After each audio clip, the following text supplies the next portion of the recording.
evening, everyone. Call this meeting to order. Note that it is 5:03 p.m. October 26, 2023. This time I'll recognize staff to call the roll. John Reese. Here. Wes Tripp. Here. Rob Allen. Here. Jordan Ryland. Here. Curtis Case-Fang is excused. And Barton Colbreth, not yet present. All right. Well, I'll note that we do have a quorum present. Welcome, everyone, to the October 2023 meeting of the Raleigh Historic Development Commission's Certificate of Appropriateness Committee. My name is Wes Tripp. I am chair of the committee. If you have not already done so, please sign the attendance roster that is up front. Agenda and staff reports are available online, and a handout of the meeting procedure is also available. The Certificate of Appropriateness Committee of the Raleigh Historic Development Commission is a city council appointed body that consists of residents of historic districts here in Raleigh, architects, intern architects, architectural consultants, and contractors, as well as attorneys and historians, urban planners, and historic preservationists. At this time, I'll recognize my fellow commissioners to introduce themselves and ask them to highlight their experience. We'll start with Jordan and then move our way down. My name is Jordan Ryland. I'm a licensed architect and resident of Raleigh for the last 15 years. I'm Rob Allen. I'm a Raleigh native. I'm a resident of the Boylan Heights Historic District, and I work with the architecture firm locally. Again, my name is Wes Tripp. I am chair of the committee, and I'm an attorney here in Raleigh. Yes, and I'm Francis Raspberry. I'm not a member of the committee, but I am an attorney with a local law firm, and I'm legal counsel to the committee. My name is John Reese. I am a registered architect in the state of North Carolina and a resident of the Glenwood, Brooklyn neighborhood, and this is my 4th year on the commission.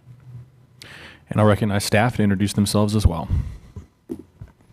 Hi, I'm Colette Canane. I am a preservation planner. I have a master's degree in historic preservation and have been with the city of Raleigh for 5.5 years. Good evening. My name is Erin Morton Pugh. I am also a senior preservation planner with the city, and I have a master's in historic preservation. All right, thank you. First, we're going to move to approval of the agenda.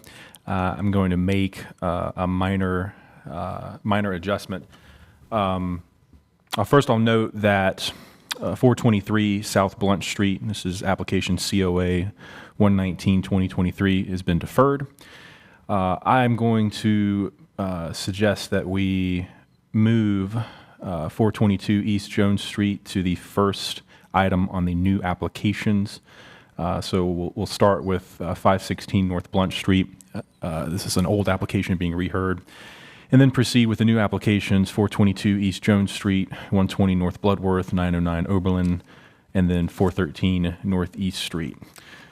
So I'll entertain a motion to approve this amended agenda. So moved. Is there a second? Seconded. It's been moved and seconded to approve the amended agenda. All those in favor say aye. Aye. Aye. Any opposed? Motion carries unanimously. This time I'll entertain a motion to waive reading of the minutes from the September 28, 2023 meeting. So moved. Is there a second? Second. It's been moved and seconded to waive reading of the minutes. All those in favor say aye. Aye. Any opposed? Motion carries unanimously. Staff, were there any minor works approved in the last month? We had 10 minor works approved this month. Excellent. All right, now ready to move on to our applications. Prior to the meeting, notice has been sent to property owners within 100 feet of the properties in question, legal ad placed, and signage posted at the site. Commission members received a copy of each application, staff reports, and were to have visited each property. Staff reports were made publicly available with the agenda.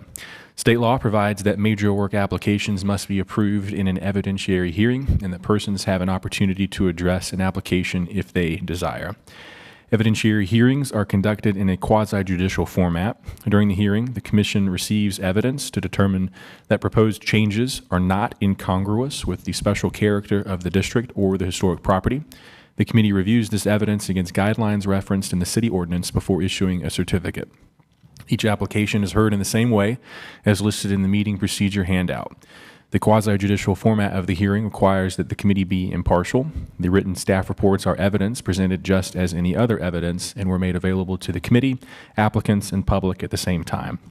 If any committee members have had reason to discuss the specific details of an application before today, we will ask to be excused from hearing that application. There is no time limit on testimony, but repetition is discouraged.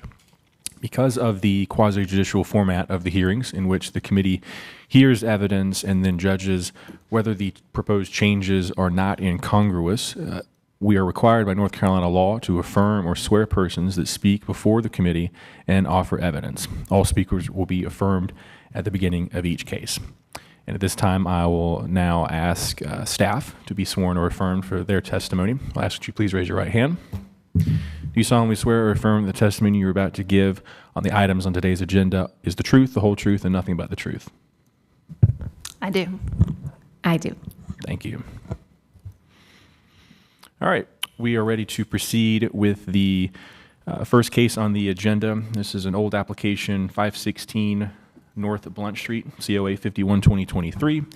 Are there any members of the committee who have had reason to have an interest in this matter or otherwise feel that they cannot be impartial or fair in the hearing of this case? All right, seeing none, we will proceed. The applicant will please come forward. Ask that you please introduce yourself and anyone else who will be presenting testimony today. Hi, I'm John Seibert. I live at 206 East Franklin Street in Raleigh, North Carolina. I'm Lena Seibert. All right. Will you both raise your right hand, please? Do you solemnly swear or affirm the testimony you're about to provide is the truth, the whole truth, and nothing but the truth? I do. We do. Thank you. At this time, I'll recognize staff for their presentation. Sure. And can we just note for the record that the property owner is present? Yes. Yes. Okay. Yes. All right. This case is COA 51-2023, last heard at the May COA committee meeting. This is for 516 North Blunt Street in the Blunt Street Historic District. And the request is to construct a rear addition and covered deck, construct a rear accessory structure, rebuild and re-roof an existing dilapidated garage, extend the existing concrete driveway, realign the front walk, construct rear patios and walkways, install wall-mounted lighting, install an HVAC, construct a 6-foot fence, remove 2 trees, and install landscaping. These are photos that were presented to you in May when the case was originally heard. This is a view of the existing main house on the property and the front porch details there. A view of the south property line, looking back towards the north, and the front yard. This is the existing driveway on the north side of the property. Again, more of the existing house in the rear elevation. Another rear facade view, and then this is the rear yard with some trees toward the rear property line here, and the existing garage, one of those remaining remnant walls pictured here. So a summary of staff concerns are the proposed increase to height, mass, scale, bulk, and overall visual impact of that proposed accessory building on the site, that no well-related nearby supporting evidence was provided, proposed accessory structure being larger than the existing historic accessory structure on the site, and some design details may create a false sense of history, as well as proposed mature heights for screen plantings. All right. Thank you, staff. At this time, I'll recognize the applicant for their presentation. Hi, thank you very much.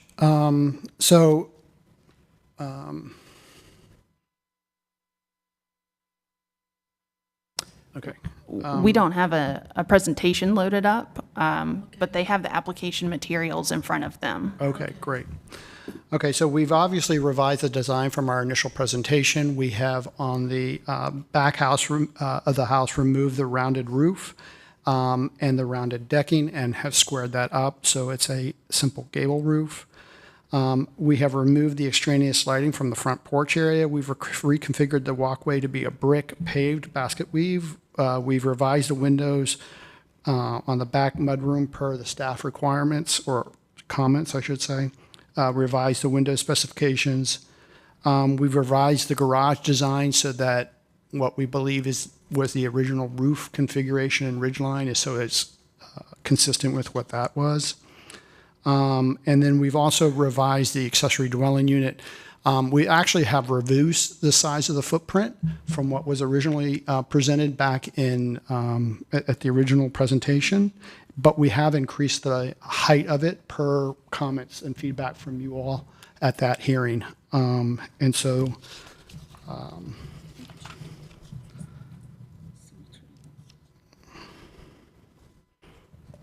yeah, and so we also, we emphasize that basically trying to pick up on, the character of the existing house in that new revised design. So it's more consistent with the two, so the two structures are consistent architecturally.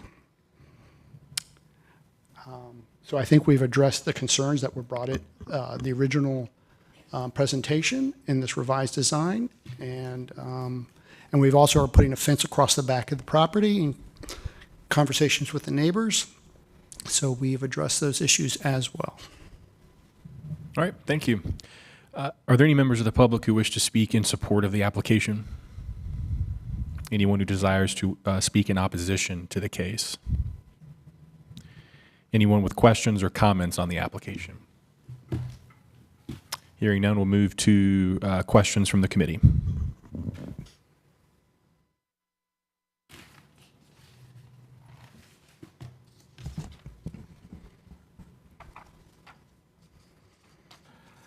I've got one, Mr. Chair. Thanks for the revised application. I think it looks good.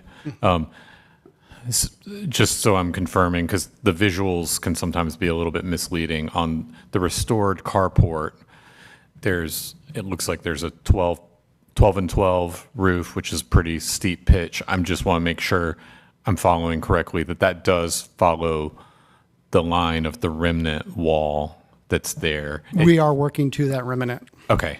So it's not an increased height No. over that. I know that's one of staff's. A remaining, one wall remaining, the other one is broken up. Please speak into the microphone. There is one wall remaining, and it shows it well. So you would be repairing the one that's not entirely intact to match the one that's there. Okay. Correct. And so that is our guide. And basically, we've noted that that would be the pitch, basically, based off of the existing structure. Okay. I don't have any other questions. Thank you. Any other questions from the committee? You've removed the ramp situation. Yes, we did. Okay. And I kind of have one for staff because I read this comment about the new accessory structure is proposed to be taller, wider, and have a larger footprint than the historic garage. Based on the evidence provided, the historic garage is both the tallest and largest footprint of a contributing ancillary structure that staff is aware of within the Blount Historic District. Help me understand how the accessory structure for the property next door on Marymount Wynn, because that was bigger. Yes, that's not a contributing structure. So in terms of historic evidence in the district that was brought forward in the application, or that we're I see. aware of Okay, thank you. externally from that. Okay, thank you. Okay. In terms of historic evidence. Gotcha. That's the one we Historic know. evidence, that was that was the click. Thank you. The applicant, you have an opportunity to respond to that question if you want. Yeah, so obviously, this is a discussion, we actually think we have provided some historical evidence in some of the properties that, if you look at page, Beginning. yeah.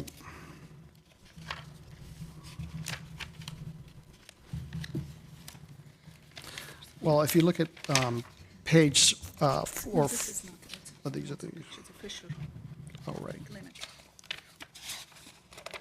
Hold on, let's find the exact picture. Okay, yeah, page 15, there's a Fisher Clinic. Behind 015, behind Fisher Clinic, there's actually an accessory dwelling structure that is actually existing. Also, if you look at the Sanborn map, the footprint, there's showing a structure on our property with a larger footprint than what we are actually proposing. 1914. And that map's from 1914. Any other questions from the committee? Jordan? All All right, hearing none, we'll move to committee discussion. The applicant, you can have a seat. Thank you.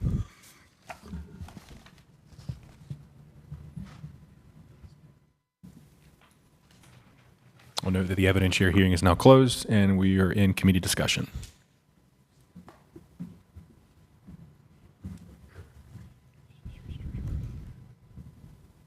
Any discussion?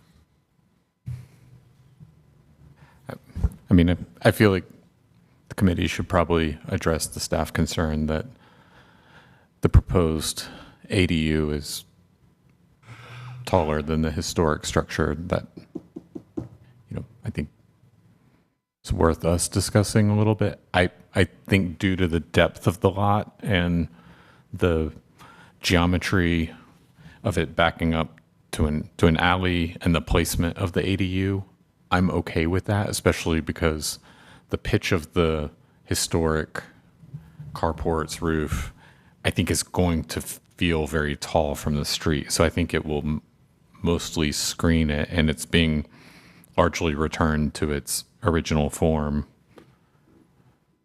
So that's where I stand on it, on that particular issue. And John, you caught the ramp being gone, but I'm grateful wood ramp is gone, ramp is gone, and, assuming there's other accessible entrances, I think that's an improvement of not having that added to the site like it was previously. So, And I don't know that it makes it, I don't know what they've done to make it accessible, because it does have steps to all the entrances right now. But that's here nor there. I mean, it's not required to have a handicap ramp. Yeah, I mean, it's interesting because it sort of notes, even in the staff report, that the structures kind of along that alley are also non-historic, non-contributing,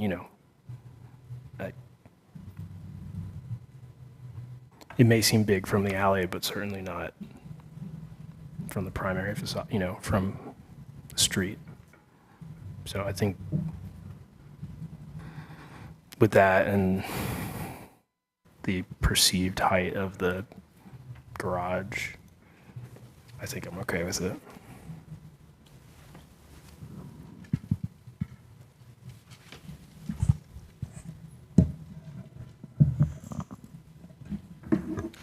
So is it the sense of the committee that the height of the current, you're okay with the height of the current or the proposed accessory structure as compared to the garage? We want to address that. I'm comfortable with it, though I'm not saying we all should be. Take the staff concerns seriously, but I'm okay with it in this particular case, given the relationship and how far it is from the street and the primary structure.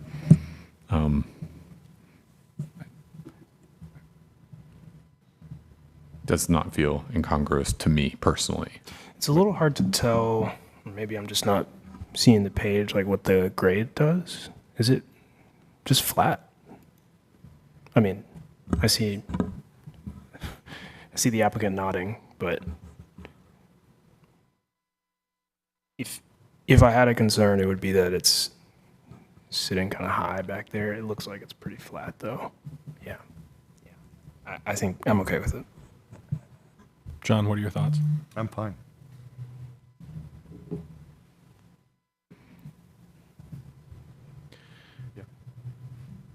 Go for it. All right. Based on the evidence provided during the evidentiary hearing and according to the materials contained in the application alongside the staff report, I move that the application be approved with the following conditions. One, that the new accessory structure. No, skip that one.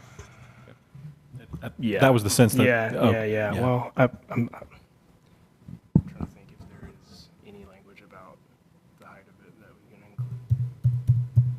I mean, I don't think so. Yeah, okay. One, that the mature heights of all front yard plants used for screening be no more than 42 inches tall, and that all side and rear yard screen plantings be no more than 6 feet tall.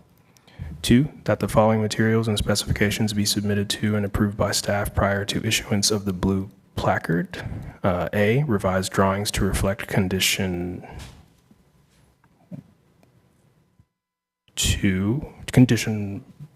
1.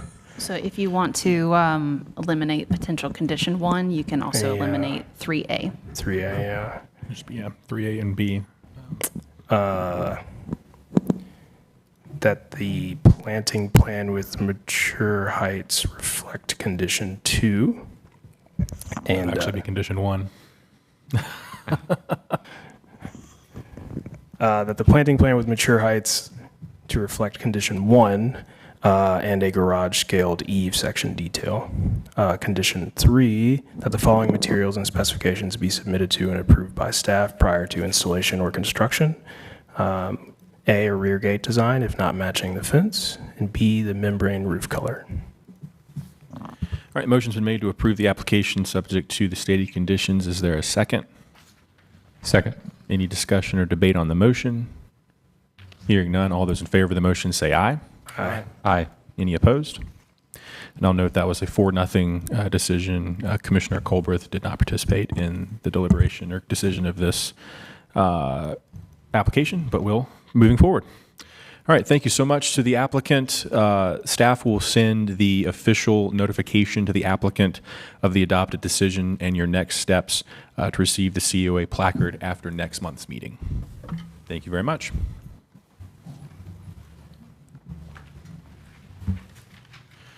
Okay, next is 422 East Jones Street. This is COA 118-2023 in the Oakwood Historic District. I ask the applicant to come forward. Please state your name and if you'll be presenting any testimony. Sure. My name is Alan Crookshank. I'm the property owner. My wife and I, Jennifer, Jennifer Crookshank. at 422 East Jones.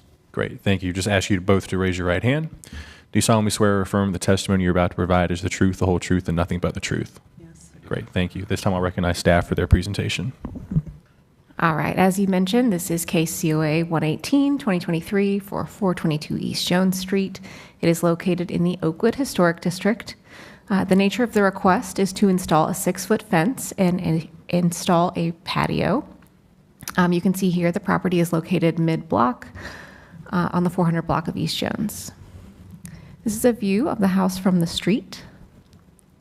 And kind of walking around here, this is a view from the sidewalk on the west side and a view of the east side.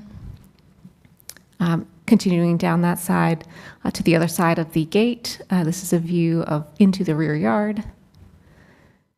And in that rear yard, looking back towards the rear of the house, standing in the alley at the rear. And I will note, you may notice that the application request does not match with the fence that you're seeing in the photos. There was some after the fact work that occurred. In between that work occurring and the application being submitted, the fence design was revised. So the design that you see here is not what is proposed in the application. But it is the location of the fence in the application. And this is a view of the rear yard from the back wall of the house. The proposed patio area is this space here. And that is all I have for you this evening. All right, thank you. Before we get to the applicant, I'll just check with any member of the committee to see if they have any interest in the matter or otherwise feel they cannot be impartial or fair in the hearing of this case. Seeing none, we'll proceed, and the applicant, you have the floor to present your testimony. Thank you. It's, again, my name is Alan. It's fairly straightforward application, I think. I mean, we're replacing a fence that was there. It's an old fence. The fence that we're putting up is one that has been approved maybe like 12 years ago at 613 Polk Street. And so as far as the look of the fence, it's going to match something that's already existing in the neighborhood and has been approved. And then the patio is about as basic as it comes. We're just looking to put like a 5-inch slab in the back corner, just to be able to get something to use for entertaining purposes. I mean, it's as basic as it gets as far as, it's concrete. I know there's concrete all over Oakwood, so we're not planning on doing anything stamped or any design work or anything like that. It's just basic, straightforward. All right, thank you. Anything else? I don't think so. All right.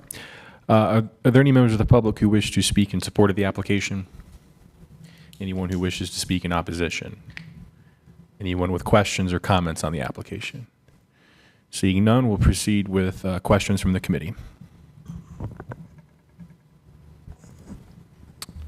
Just a question about the fence design. Sure. So is what we're seeing in this photo that's on the screen now the proposed design? No. Okay, so this is a fence that's going to be replaced. Correct. Correct. Okay. I hope you can understand, it's a little confusing Sure. because also there's your neighboring fences beyond it. And No, so it's- the fences upon fences are sort of layering up there. Yeah. So so we can ignore the fence that's That's proposed correct, here. Okay, I follow now. The property is already fenced on two sides by neighbors' fences. That our property actually sits lower than both sides.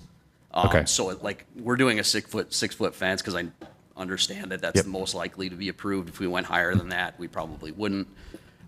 Although that fence looks tall right now. I mean, of course, does. It wasn't cut down. Those posts were not trimmed at the top. But if you stood in the yard, that actually does not exceed either one of the neighbors' heights. Their fence heights that are existing right now on either side of us. Okay. And then in the very back of the house, it's a common alley. Okay. So there's really nobody that sees the fence. Okay. And then the only other question I had is the concrete patio, the provided image does have a little bit of a stamped pattern. I'm not saying whether I'm opposed or against it or for it or against it, but are you proposing what's in the application or just a continuous slab with no scoring? We were trying to put some scoring in just to give it some design element. Okay. But what I'm trying to communicate by it not being stamped is that it's not going to be like we're not trying to create a brick look or create stone. a flagstone look or anything Right. like that. So it's not an embellished look, but Correct. it might be a grid like that. Okay. Correct. All right. I don't have any other questions. My question is the SketchUp drawings what the fence will look like instead of Yes. the other photos? Correct, yes. Okay. And if you look at the application in the scope, you can actually see the fence that's up at 613 Polk. I mean, we're basically mimicking the Just like fence. that. Okay. John, any questions? I was looking and I couldn't find it. The material for the fence is wood? Yeah. Okay. And you've gone through and submitted the color that you're going to paint it based on what the oak wood standards are. It's we're going to stain it. Yeah. It's going to be a Cabot, Cabot Australian oil stain. not I think. just a clear oil, Okay. I have no more questions. not a semi-transparent. That's what I was. Thank talking about. Yeah. I was here for the great stain debate of the ceiling. from last month, so. Ah, bless your heart. Barton, any questions? No. All right. Any final call for questions from the committee? All right. Hearing none, we'll move in the evidentiary phase of the hearing and proceed to committee discussion. Y'all can have a seat. Thank you. Thank you.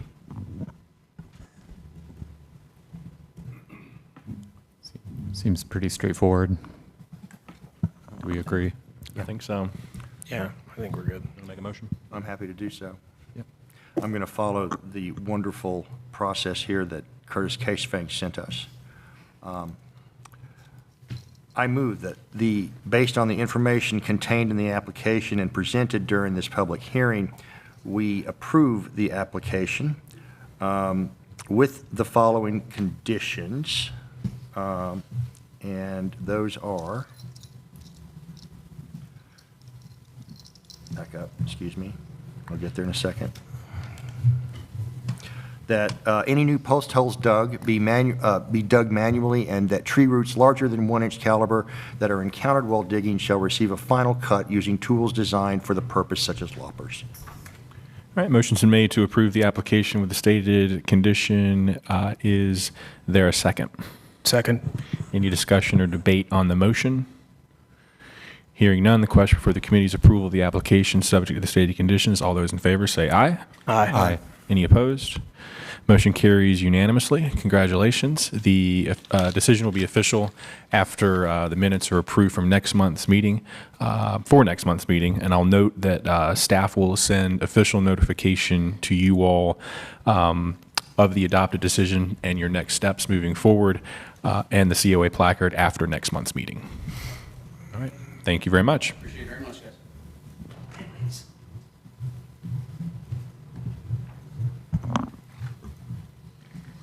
All right, next up is 120 North Bloodworth Street. This is application COA 106-2023 in, oh, wait a minute. Did I? 106. Yes. Sorry, I was looking at the wrong.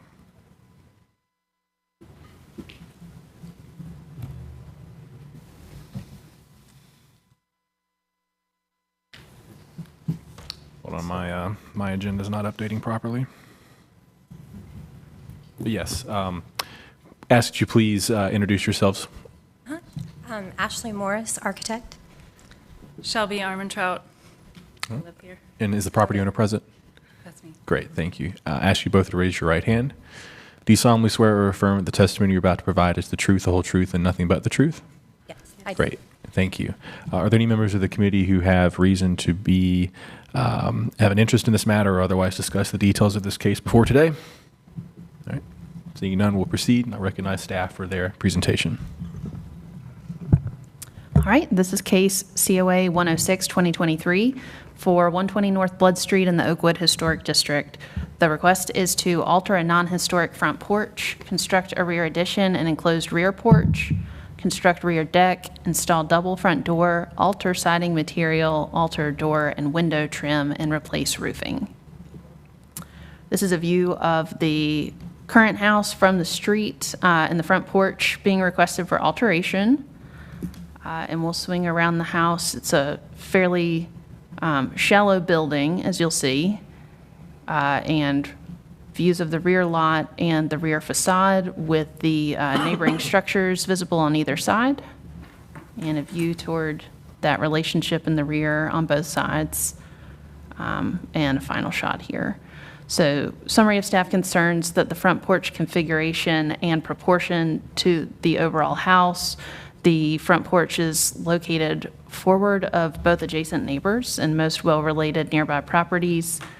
Use of wood post foundation, use of double door front entry on what is a small and simple structure, use of a vinyl paneled enclosed porch assembly, and specifications for some typical details. And the applicants provided an applicant presentation, which you can just scroll and take it away. And we provided printed copies to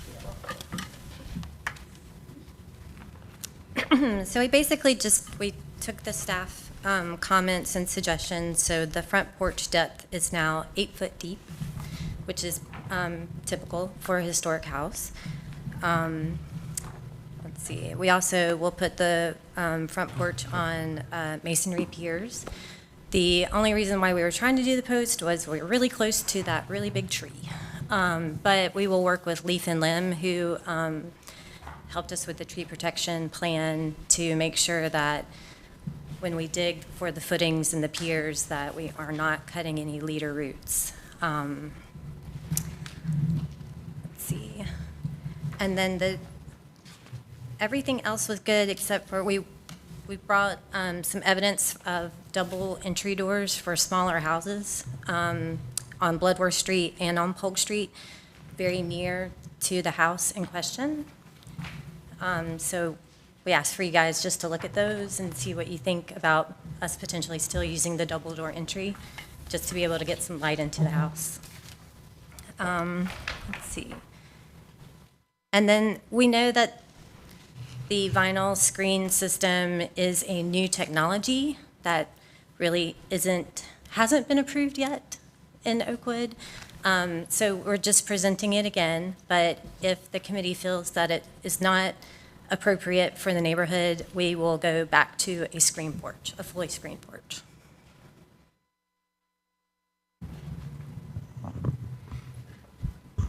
Anything else from the applicant?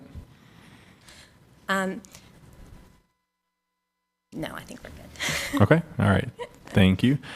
Are there any members of the public who wish to speak in support of the application? Anyone who wishes to speak in opposition? Anyone with questions or comments on the application? Seeing none, we'll proceed to questions from the committee.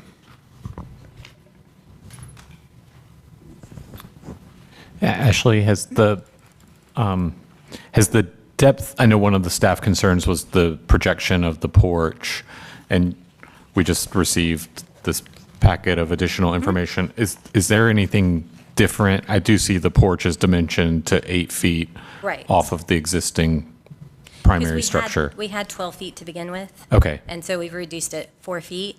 And then in the original packet of information, we found several houses that had porches that protruded past the main building anyway, so. Okay. I think that's my only question at this time. Can you sell me better on the double door versus the single door? Double door. We're trying to give the house some presence, and the double entry door just allows for a friendlier entry, more light throughout the entire house. It's very shaded because of the large tree next door. Shelby, anything you want to add for the new doors? Yeah, we're really hoping for light. It's a pretty small house as is, but with the extension that we're doing, that's kind of the main area that people will be in. So we are hoping for as much natural light as possible. And so that's where we found the examples. Right, and it's not a historic house. It was built in the 1980s. Oh, it was? Yeah, it's not a contributing structure. We're not hurting anything. Okay. Well, that makes a big difference. Yes. I was under the impression it looked so. No, it was built in 1980s. It used to have a 2-story kind of boarding house that was there before, but it was burned down. Yeah, I saw that. Yeah. I saw that article. Yeah, it's noted in the staff report Yeah, that this is yeah. one of the first infill projects in Oakwood, so early 80s. I just missed outside. it. I just missed that part because it But looks since so. there are like it double was- door entries on 1-story smaller homes that we've presented, it felt like it was appropriate that we could suggest doing this. Okay. And for those, the additional information that you presented, the double doors that already exist in the district, do you know if those were original construction or perhaps approved by this committee before? They are, pretty much all of them are original. They're the historic. Okay. Thank you. Is the vinyl,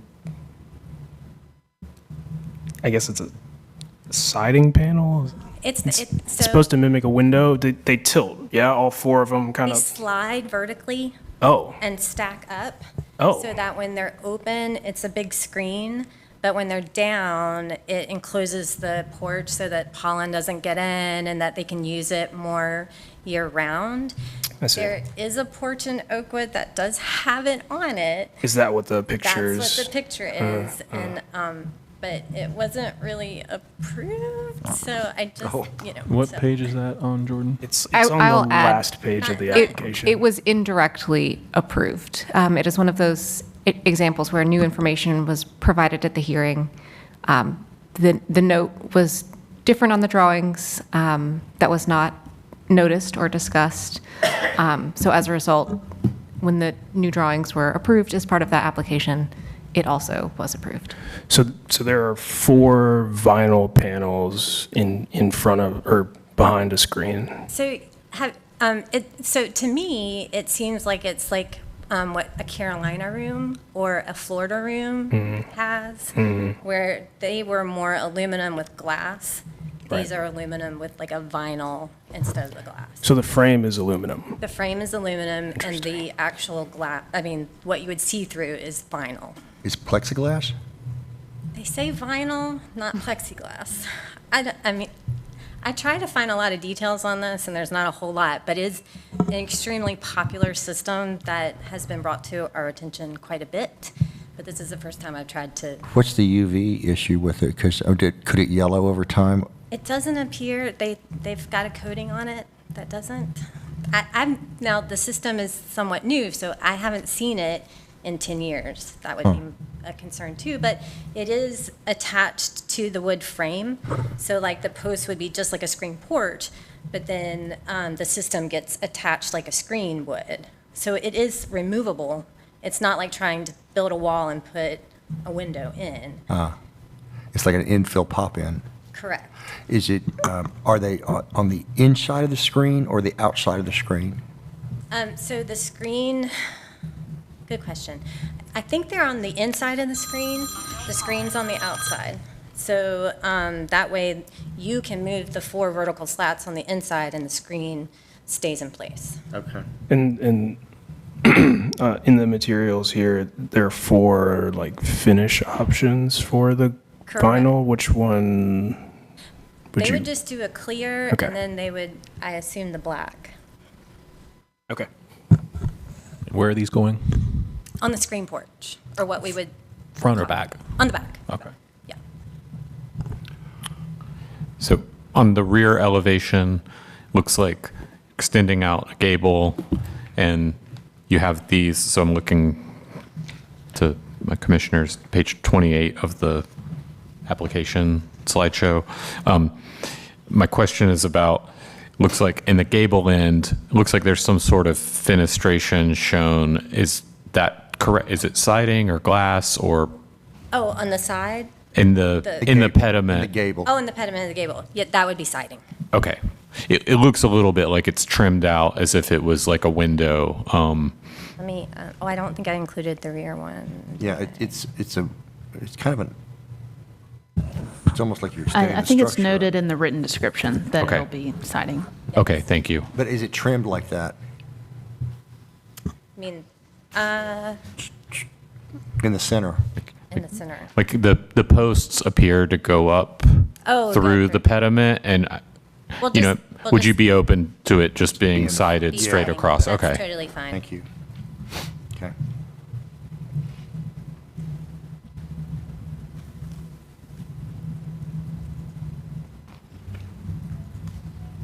Any other questions from the committee?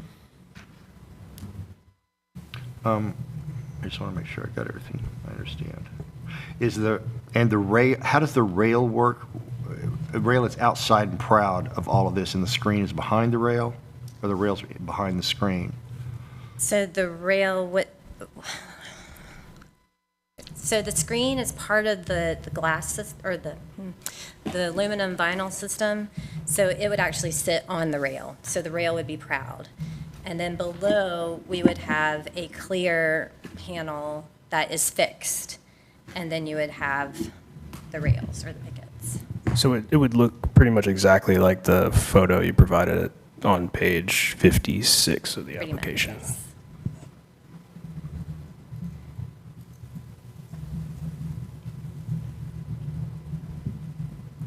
And would that panel be glass, or this looks like plexi, but It'll probably, I mean, we could go either way. The only thing about putting glass there,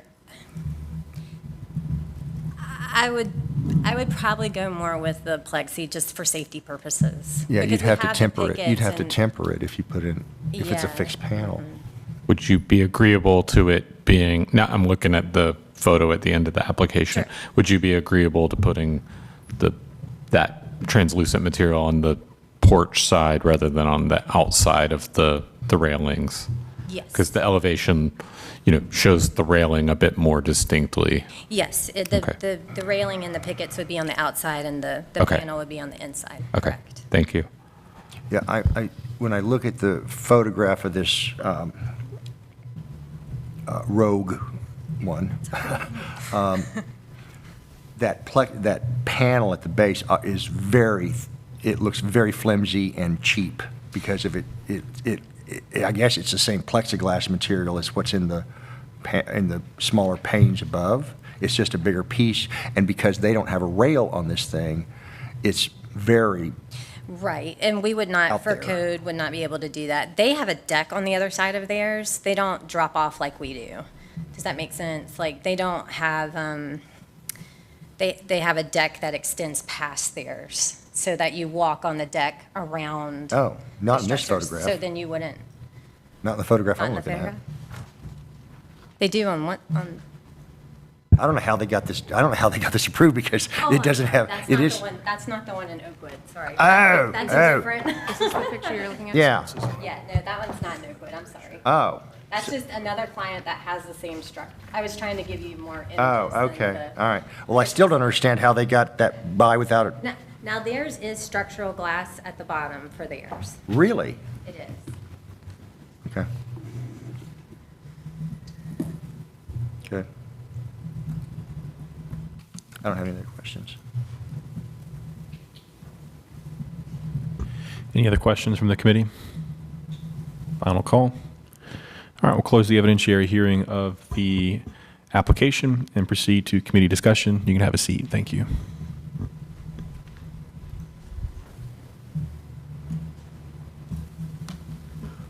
With the front door, I think I'm fine with the widened. The pair. Yeah, I think the evidence for there being other ones is enough. It was helpful. Yeah, yeah. The plan doesn't show it, but I think there's a new window in the new bathroom in the back of the house.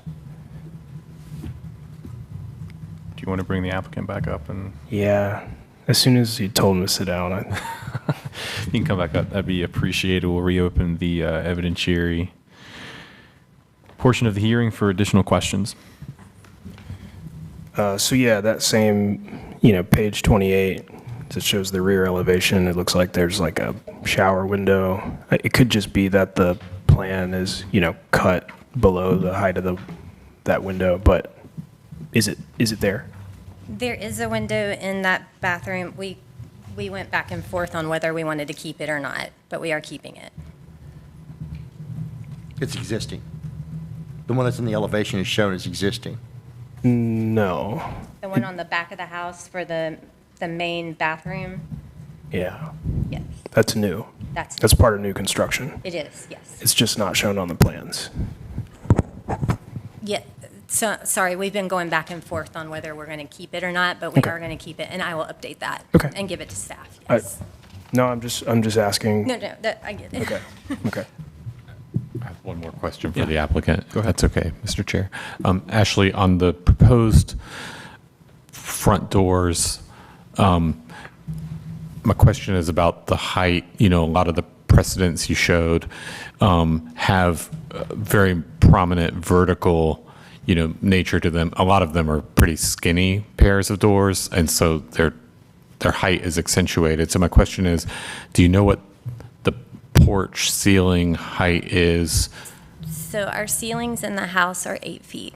They're Okay. very short. Not very short. And so 80-inch doors are about what we're going to be able to get in there. Couldn't get a 7? With a transom. Oh, and is there a transom proposed on the front? It doesn't look like the elevation. No, we can't. I mean, Yeah. it's an 8-foot ceiling. We've got 80-inch doors.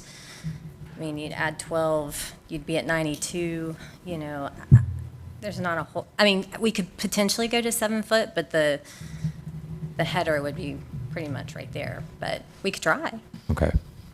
I think It's just a that's question. That's a little bit of my concern about the double door thing is that in those situations, you always have a transom. I've never seen one where you got double doors and just double doors. There's always a transom above it. And so that's where I give a little heartburn. we've got 8-foot ceilings. Yeah, or I know. something. Yeah, But nothing we to do did put about a lot that. of glass in the But doors. it does so- beg the question about, how much bang for your buck are you getting by doing a double door thing when you could, and as I understand it from this site plan, it's facing pretty much west. Yes. And how much, so you're going to get direct west sun very low in the day, but because of the porch, and I think that you did the smartest thing ever by reducing the depth of the porch so that you get more bounce light in there. I would kind of wonder how much more light you're getting if that's the purpose for doing this. How much more light you're actually gaining because of the porch scenario, west-facing sun, and the fact that it doesn't have a transom. Because a lot of times that transom will bring in more light. And all the examples that I put, did they have? Yeah, they all do. They all have transoms? Yeah. They all do.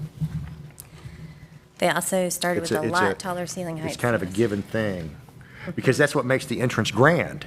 It's not just the door, it's the accentuation of its height as a celebration of the entry.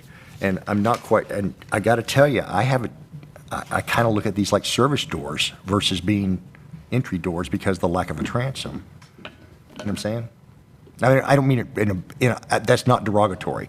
That's just, a service door would not have a transom. An entry door would have a transom. And so it makes me wonder just how much benefit you're getting by doing that double door scenario. I would almost, I'm going to play designer here, but I would sit there and put in side lights versus, and instead of, and have a single door versus having a double door thing, because again, it's out of that double door scenario says double door transom. Single door, maybe side lights, because it's not a contributing structure on that front. So I have a little heartburn on that front. Is there a question there? No, I just wanted to make I wanted to tell you help you understand why I'm thinking the way I am. No, and I hope that totally helps you. get it. The homeowners Thank you. wanted it, and so we were trying to figure out how to make it Yeah, work. I just don't know. I guess my question is, how much bang for your buck are you going to get by doing what you're doing? Because that's a lot of expense to go through to basically get what you've already got in terms of the amount of light into that space. I don't think it's going to make any difference. I think they like the aesthetic of it too. Just Yeah, I would try to celebrate that entry in a different way. Any additional questions from the committee? it's the homeowner.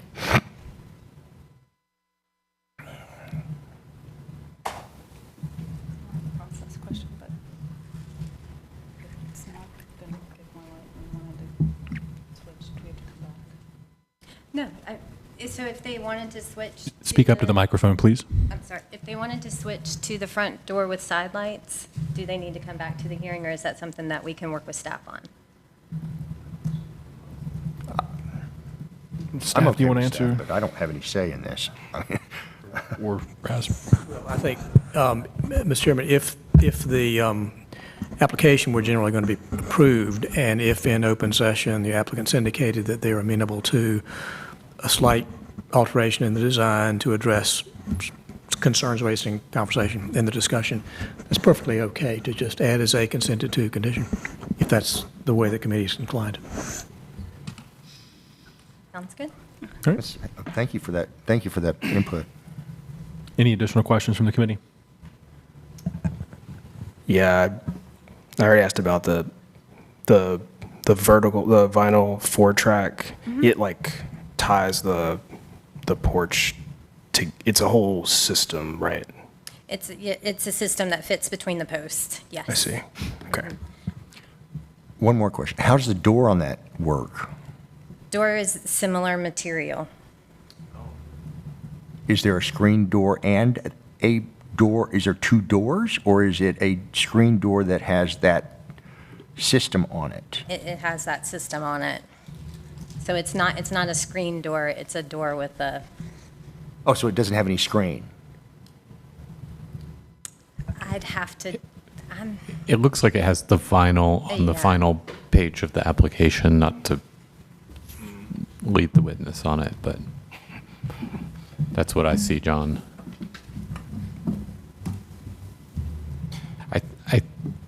John, well, we can discuss it during the committee discussion. I think that answers my question. Any questions from the committee? All right, hearing none, we'll move to close the committee, or close the evidentiary hearing portion, move to committee discussion.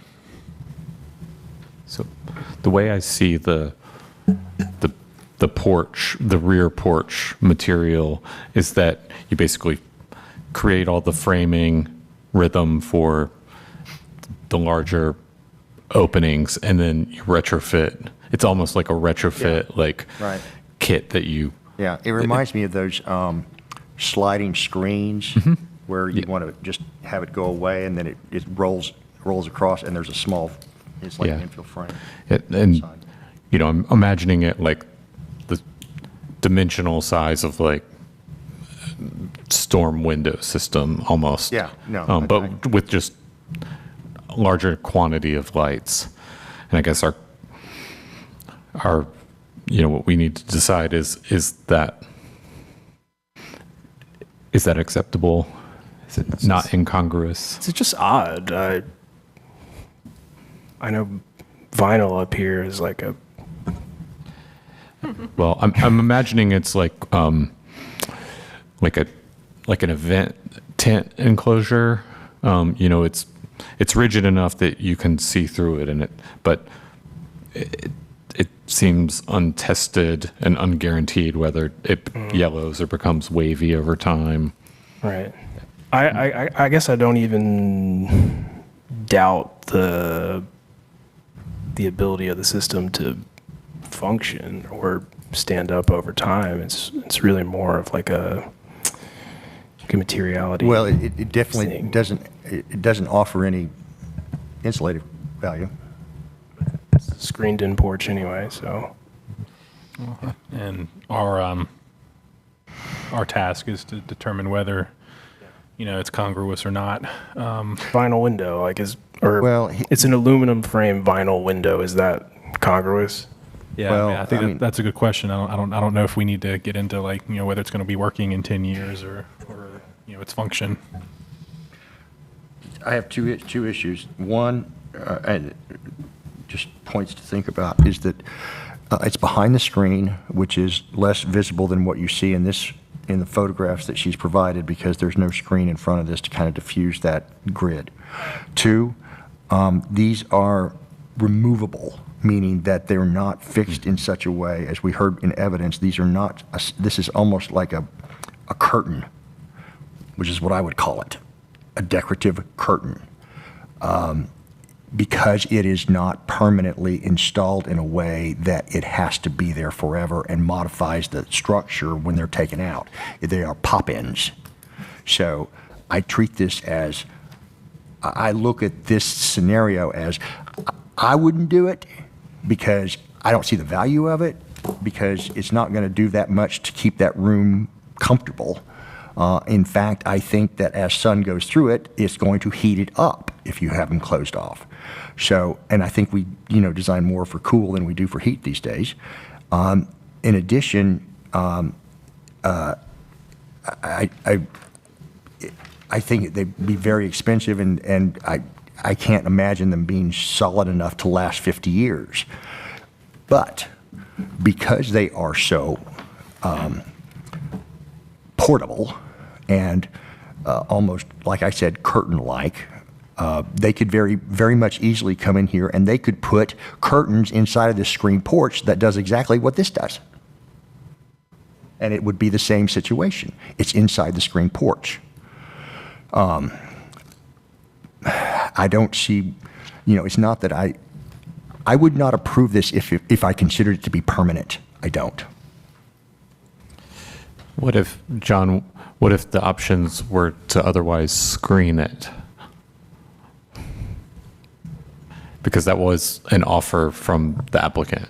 To not do it at all and just screen it. I mean, they're screening it already. This thing's an added piece to the screen.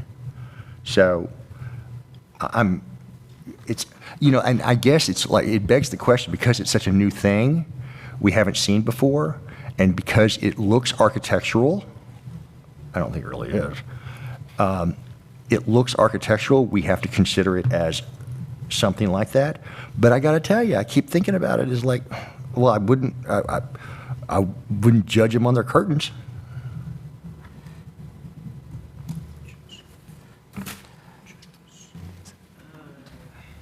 I don't know if I agree that it's a Well, curtain. because I mean, I again, the see where outside- you're going with that thought. Well, but it's just, I mean, we got to be fair about it in terms Mm-hmm. of what it is. And it's not, and I'm not saying I'm promoting this. I'm not. I would never do it. And I don't think it's a good idea. I think you're wasting your money. Really do. Well, I think if we were going to be fair about it, we would treat it like a window. It looks like a window. It even sort of acts like a window. Would you approve it if it were a window that looks like this, which is a 2 over 2 over 2 If it were a over 2? window, if it were an actual window, no. No, not at all. Because it has no insulated value. It has no structural integrity. It has no architectural value. Sounds pretty clear to me. Chairman, let me just say one thing, and not to influence the decision one way or the other, but it's probably important to keep in mind that the issue is congruity with the special character of the district, not congruity with a single guideline. You may feel like the question of whether it meets one guideline or not carries the day, but the overall issue is congruity with the special character of the district, that overall theme of congruity, not just as to one guideline. I'll also add that temporary features are not required to secure COA approval. They're considered portable, furniture that's not part of the COA process review. And so. A question for staff. If this siding, vinyl window thing, whatever we want to call it, if this was the only thing that they were doing to the property, would it be a minor work? It is a new type of material that has not been reviewed yet, so staff is not able to make that call. Okay. It would be a major work with just that piece. I mean, this is a scenario where we need samples of it to, determine what it is, in my opinion, what it is. But because it doesn't affect the screen, it doesn't affect the architecture. It's an infill piece that's on inside of the screen, just like something on the inside of a window. I consider the screen the window. I do not consider this material the window, because it doesn't act like it slides up and down like a shade, and it's clear, but it has no insulated value. A window, I don't consider it such. It is mechanically fastened, though, to the house, so it seems like an architectural feature. Well, but it pops out, so it may have a frame that it pops into, and that may be attached, and that may be something that we need to ask Ashley about again. And if that has something to do with it, then yes, that has influenced it because it's now attached to the structure. If it is a pop-in thing,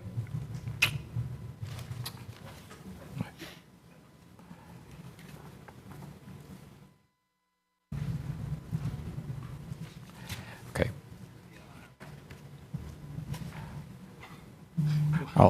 What about the actual window in the bathroom? I know there are a couple oddly proportioned and sized windows on the facade. I know they're in the back half of the house, and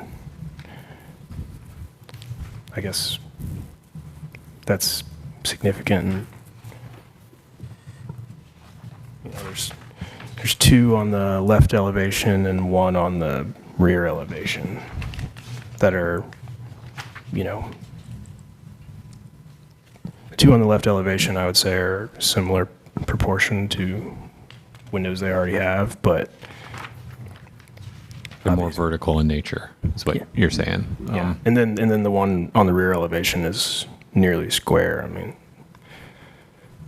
obviously there's a tub there. I think we've encountered this before in a hearing. If I remember correctly, that was on the 2nd floor, but any thoughts?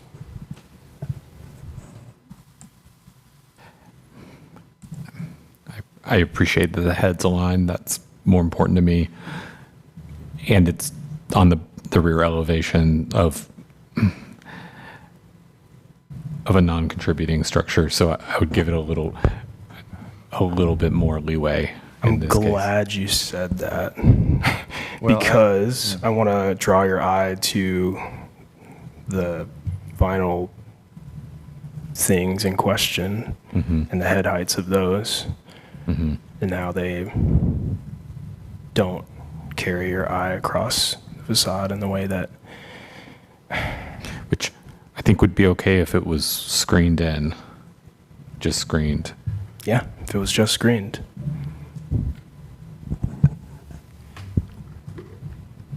I'm not going to enter into the discussion about it because I think I've made my points clear, so, but it's not going to affect my decision to approve or disapprove. But you're okay with the actual windows, like the little ones?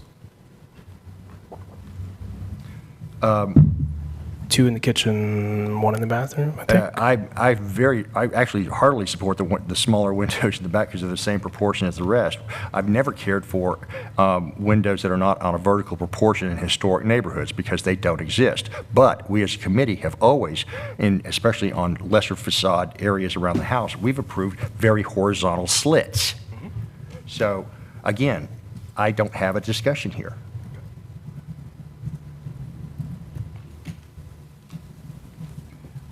Let's discuss our thoughts on the front pair of doors. Well, you've heard my point. Make yours. What if they were taller? They can't be taller. Without a transom? I mean, like I think they're the height. They're so as they're tall as they can be right well, now. they're 80, and I think if they went to 84, it would at least be a little bit more vertical proportion. That would help. Because right now, when you see in the elevation, it looks like the doors are shorter than the windows. They are, yeah. Yeah, and that I don't care for. I mean, that's not, again, because the point is that you're supposed to accentuate the height when you use a double door like this in a historical context. And I think in this case, they've actually made it more squishy. Yeah, the overall opening is more square. Yeah. I know I'm going on about 4 inches in height, but I think I think in this context it makes a difference more into the realm of just lining up with the head height of the window. Right. I still don't think that the double door is that effective. Even if I think a bigger door would be fine. I don't know why it needs to be double because I could live with a bigger door with no transom more than I could live with a pair of double doors with no transom, because it's out of context with the congruency of the context. I mean, when I look at the existing elevation, the opening between the railing is much narrower as you approach the house, and so the double doors do feel like they make sense as a more welcoming opening, as the applicant mentioned. I feel like it does add some care. I mean, I see where the request is coming from for the pair I of do doors. too. I just think that there are other solutions to it that are more in keeping with the context of the history than this. Because again, I go back to a transom over double doors, and there's no transom here.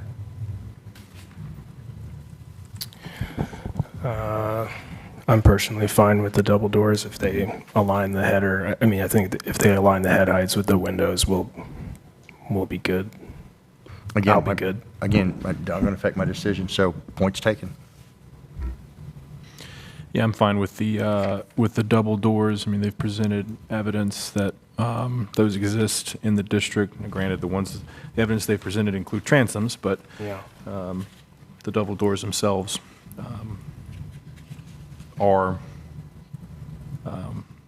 do exist in this district. Is it even worth discussing the side light situation? I prefer the double doors to the side light. Yeah, that was not a suggestion. That was an example. So please understand that. Okay. We won't hold you to that, John.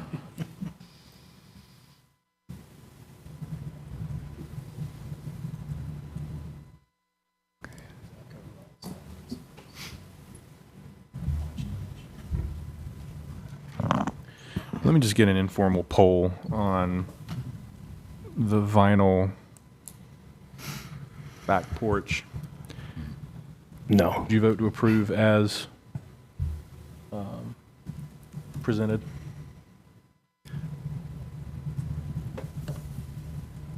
Yes. Rob? I'm uncomfortable with it, so I'm a no. I'm more comfortable with screen, which is one of the potential conditions. Jordan? Yeah, I think I'm a no. Barden? Yes. Okay, and I would be a yes as well. So, Okay. is there anything else we want to discuss? I think the updated application or the presentation addressed the staff concerns about the porch depth and the, you know, the foundation of the porch. And we've already talked about the double door in the front. So it seems like yes to the double door and yes to the, you know, it seems like a yes to it as presented if we're just tallying. Yeah. Any other outstanding? I would say that we have to have them push the double doors up to the height of at least increase the height of them. I will not approve it. I will not approve it as it is right now. So what would you, what's your The suggestion? door height has to align with the top of the window head I agree. in the porch, as you see right in front of you, Yeah. a minimum. It's kind of hard to tell on this drawing in front of us, but yeah. And like Rob said, we are talking about 4 inches, but it would be nice. Yeah.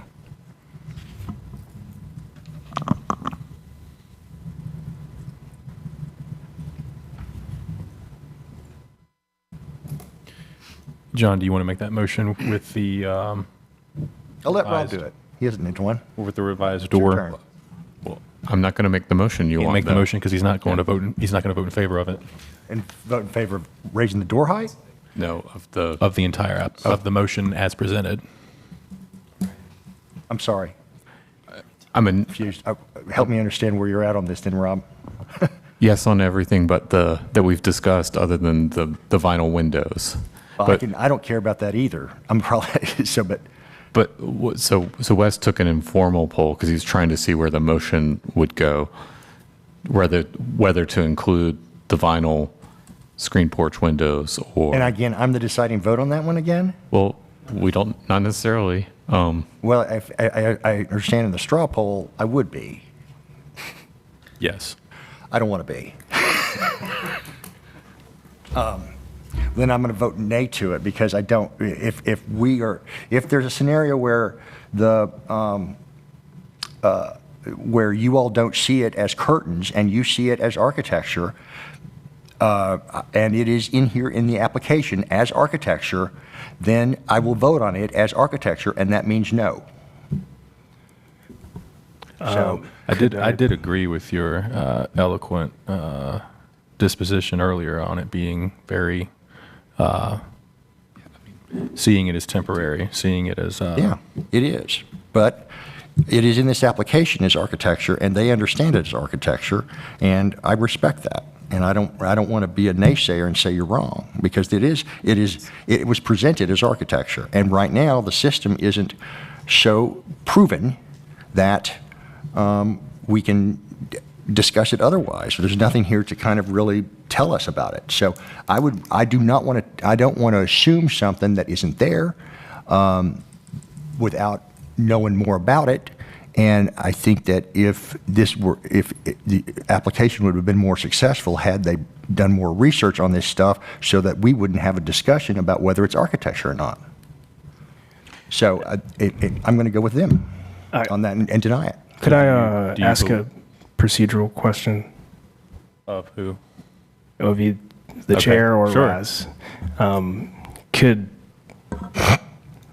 I, for example, make a motion and with the straw poll, accept a friendly amendment to the motion. You can make a motion, and if someone has an amendment, they can propose the amendment, and you can either accept or reject that amendment. And you can make any motion you want, and any conditions in here, these are just suggested from staff. These aren't, you can make it as you see fit, so it's tailored appropriately. Yeah. And and making a motion presupposes that you're in favor of the motion. Sure. Actually making the other two people the deciding vote, not just John. But yeah. Okay.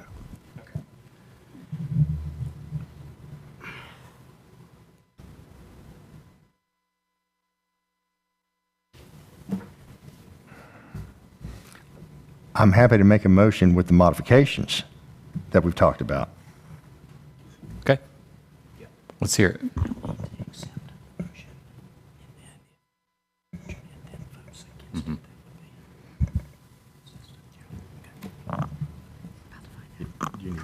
Do I need to hear that? Oh, okay.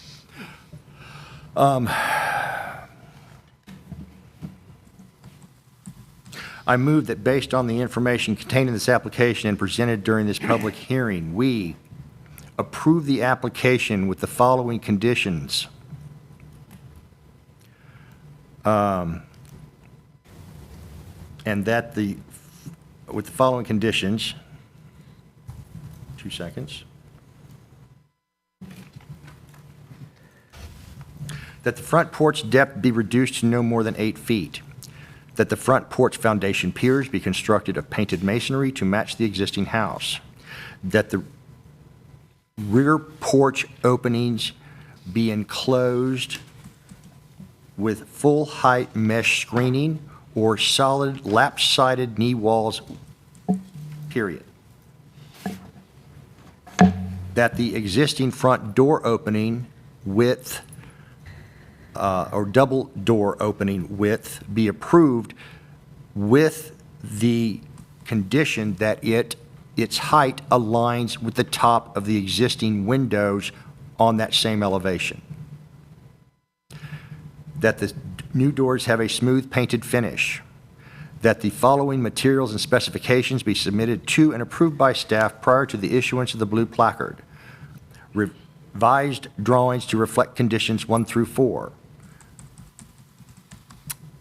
The enclosed porch scaled section detail, the deck and railing scaled section detail, that the following materials and specifications be submitted to and approved by staff prior to installation or construction: rear decking specifications, asphalt shingle roofing specifications, crawl space door specifications, paint schedule and sample if not matching existing, chimney or exterior vent specifications if applicable, exterior light specifications if applicable, gutter and downspout specifications and locations if applicable. Bear with me 2 seconds, I just want to check something. Make sure I got my ducks in a row here.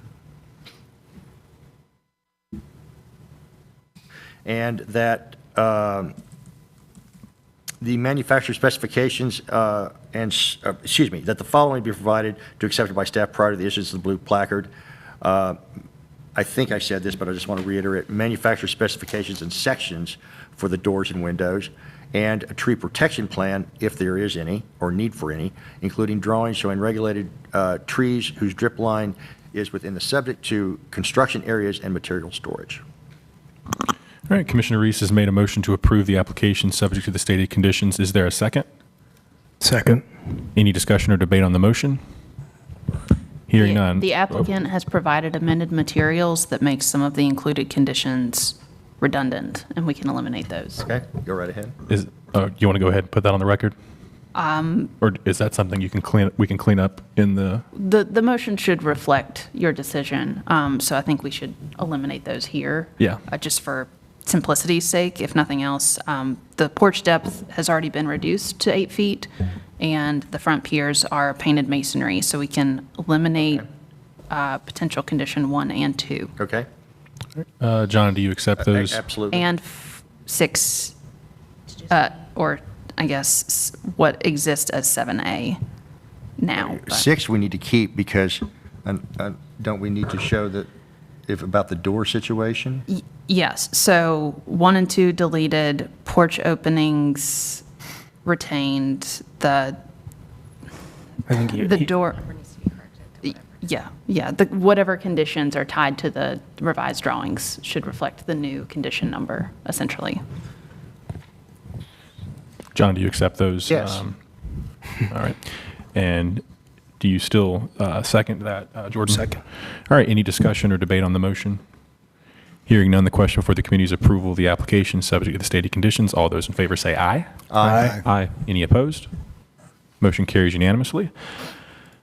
The decision will be official after next month's meeting once the minutes are approved and signed. Staff will send the official notification to the applicant of the adopted decision and next steps to receive the COA placard after next month's meeting. Thank you very much. My fellow committee members, how are we feeling? Do we want to break or no? I'm good. We want to proceed on? I'm fine. All right. Please, the chair. Next, 909 Oberlin Road, COA 89-2023.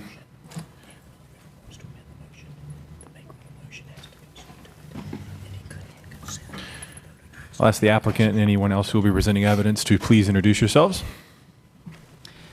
Good evening. I'm Diane Becker. I'm the attorney for Copper Builders, LLC. I'm Andrew Asher. I am the president of Copper Builders in the Triangle. And I'm Carly Dugway, and I'm the design manager for Copper Builders Triangle. All right, great. Thank you so much. Are there any members of the committee who have an interest in this matter or otherwise feel they cannot be impartial or fair in hearing this case? Seeing none. All right. Please raise your right hand. I'll go ahead and swear you all in. Do you solemnly swear or affirm the testimony you're about to provide is the truth, the whole truth, and nothing but the truth? Yes. Great. Thank you. I recognize staff for their presentation. All right, thank you. As you mentioned, this is case 89-2023 for 909 Oberlin Road, which is located in the Oberlin Village Historic District. The nature of the request is to demolish the contributing primary structure on site, remove 18 trees, and remove the site features and landscaping. This is a view of the current property from Oberlin Road. And this is from a little further north on Oberlin Road, looking back at the property here. A view of the front facade, the south and the southwest corner, and the northeast side.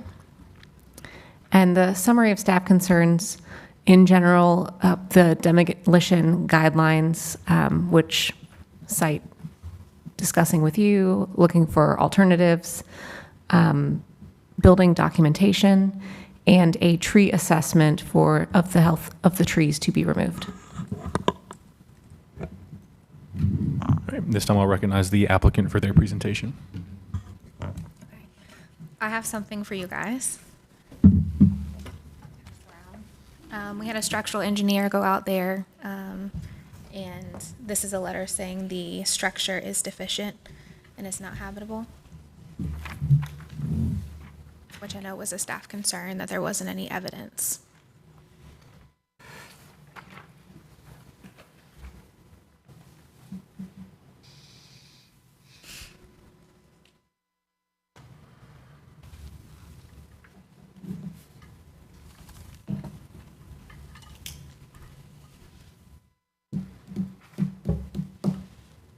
And we are aware of the demolition guidelines and the building documentation needed for the demo permit, but we know this is a contributing lot, so it's subject to the 365 demo delay. And so we're hoping that that can be waived due to the property in this letter not being habitable. So once we know if we have 365 days or less, then we can move forward with the demolition permit in that process. All right, anything else from the applicant? All right. Are there any members of the public who wish to speak in support of the application? Anyone who wishes to speak in opposition? Anyone with questions or comments? All right, seeing none, we'll proceed to committee questions. Excuse me. Why do you want to clear all the trees? For the new structure that's going to be built, which is in the design phase. Okay, thank you. I have a question for staff. Was this on our demolition watch list, for lack of a better word? Like, have we informed the owner about this structure before this application? No, I think you're thinking about the demolition by neglect. Right. Yeah. No, this has not previously come up in discussion for that process. Okay, thank you.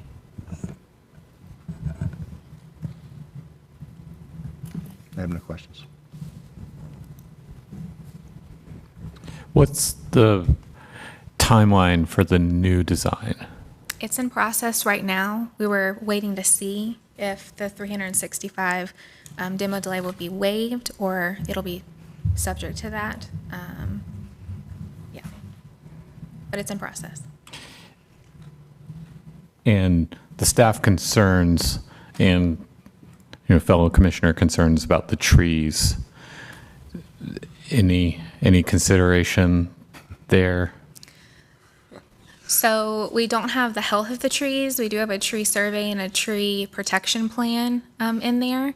And when we submit the new structure, we plan to put proposed new trees based on what the design of that structure is and how much of the lot it takes up. If that makes sense. And then I appreciate that you had a structural engineer take a look at it. We see a lot of houses that are in various states of neglect, and the letter does mention that extensive foundation and structural repairs would be required to bring the home into acceptable structural condition, but that doesn't inherently say all is lost just because the current condition is uninhabitable. I just want to say I'm grateful for the letter, but we see a lot of houses that are in disrepair, and they can be brought back. Wood construction can be mended. So I appreciate the letter. We'll have to discuss how we take it as evidence. I don't have any other questions at this time. I have a question. How amenable are you to documenting the existing house with drawings? We plan to do that for the demo permit. We just wanted to see if there was going to be the 365 delay or not on that demo permit. But yes, we do plan to do that, and we're aware of it. Any other questions from the committee? John? No, sir. All right. We'll close the evidentiary hearing of the portion of the hearing. You can have a seat, and we'll proceed with committee discussion. Thank you. I'm going to make it very clear. If developers want to buy into historic districts, I want to make it very clear from my standpoint, you are to work with those structures and those sites. You are not to scrape them. I am adamant about that because we are losing history left and right, and especially in Oberlin and and especially in a black historic district. And we can't say no, and I can't say no to that, but I can hold that 365, and I'm going to.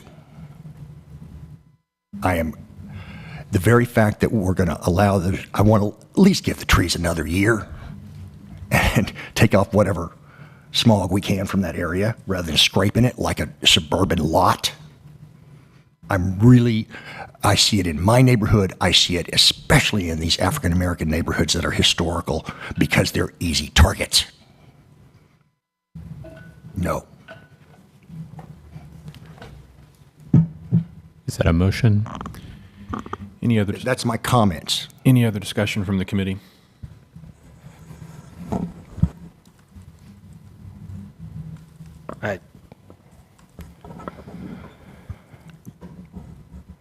Rob, it sounded like you had some thoughts about the letter.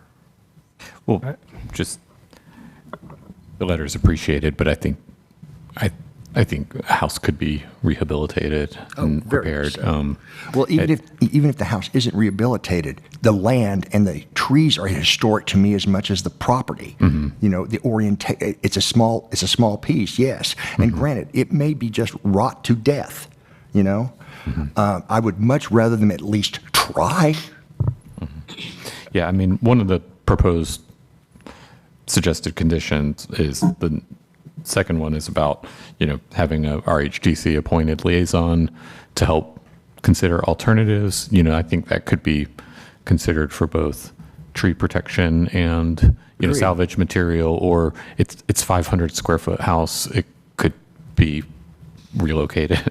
I mean, it's, those are all potential alternatives. So But my guess is, given that, again, developer mode, it is to maximize the size of that lot and build as much as you possibly can on that lot.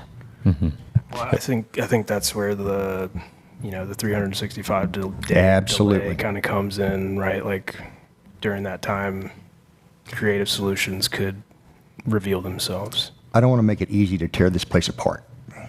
So, question for council: if we're to make if we're accepting of the suggested conditions that include a 365-day delay, is that approval of the application with those?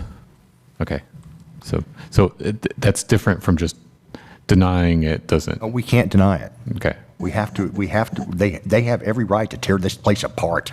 But I guess I'm asking about the motion because we can. Sure. I mean, the motion doesn't have to endorse the demolition and the clearing of the site. It just simply says that the application to demolish is approved. However, in light of the statutory limitation on demolitions, is the committee is going to impose the full 365-day delay period, appoint the committee liaison under the statute to consider alternatives, to look into alternatives. And as in the past has been the case, you may revisit that decision if, for example, a proposal to redevelop the site comes in, which proposal perhaps incorporates saving some trees or perhaps salvaging materials or the structure, then that might allow you to reconsider the pendency of that 365-day delay. But your motion is to approve the demolition in light of what the statute says, and that is that you cannot prohibit or deny the motion outright. Correct. Mr. Chair, I think, go ahead, John. Well, and let me say right now, I will not be the liaison because, as you can already tell, I would not be a good one. I recognize that. Mr. Chair, I believe the applicants may want to address some of our Yeah, sure. comments if We'll we'd be reopen willing to reopen the evidentiary hearing. Would it be amendable if we agreed not to take down any trees at all, and that be part of our COA when we go for the new structure, so we can go ahead and deal with the structure that's there currently? Because our concern is a liability standpoint. There's a homeless encampment that is in the backyard, and as it grows closer to the house, obviously we don't want someone to fall through the floor, get hurt and injured. And I'm more than willing to deal with the trees at a later date and time once we have a design for a new structure. Yeah, if that is a big holding point. I don't think the trees have to be. It doesn't affect. That's not part of the application. Even though the trees are there and a reason for us to save the site, it doesn't affect my decision to reduce the timeline. Okay. I don't think a demolition permit includes trees. I mean, it would be a separate application to remove trees. In the trees, yeah. This Part of the application trees- includes. Trees are historic. Okay, you can't include trees in a demolition. Okay, I didn't know that.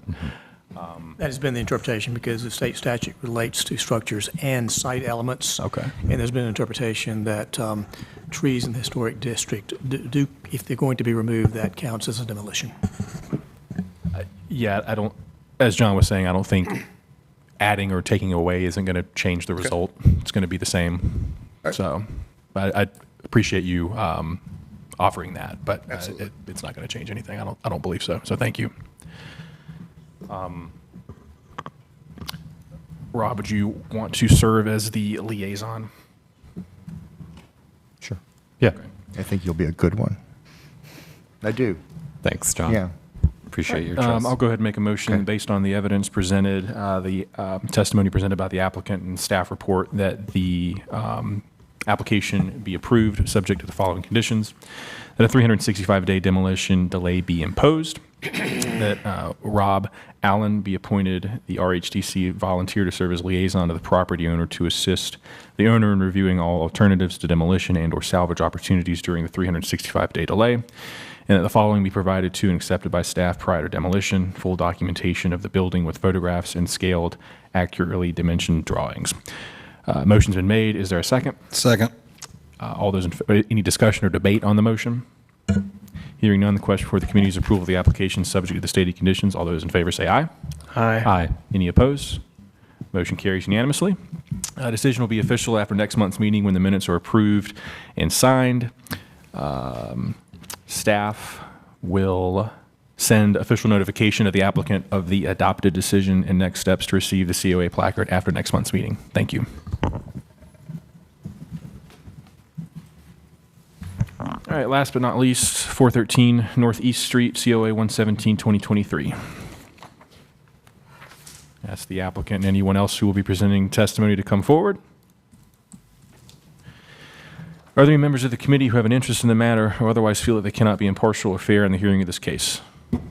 Mr. Chair, I'm friends with the applicant's designer, and they did reach out to me about this case, and I pointed them to staff. We mostly talked about the timeline for submission relevant to the hearings. So I don't feel like I cannot act impartially in my decision.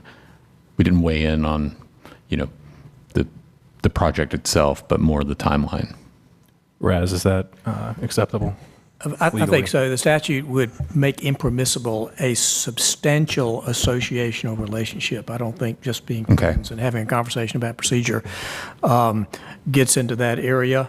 I think you probably would be allowed to ask to be excused for the appearance, but if you don't think that's appropriate or you don't feel that's necessary and you've made the disclosure that you have, Mr. Chairman, I think probably just asking if anyone present would object, either the applicant or anybody present. I don't think that's going to happen. But for the record, it might be just appropriate to ask if there's any objection if Rob sits in with the case. Based on what Commissioner Allen has presented, is there any objection from members of the committee or from the applicant or any member of the public about Mr. Allen proceeding on this application? I'd like Rob to stay. All right. We'll proceed forward. Please introduce yourselves by stating your name. I'm Rebecca Necessary. And I'm Mike Scholler, the homeowner. Property owner? Yeah. Okay. Ask you both to raise your right hand, please. Do you solemnly swear or affirm the testimony you're about to provide is the truth, the whole truth, and nothing but the truth? I do. Yes. Great. Thank you. I'll recognize staff for their presentation.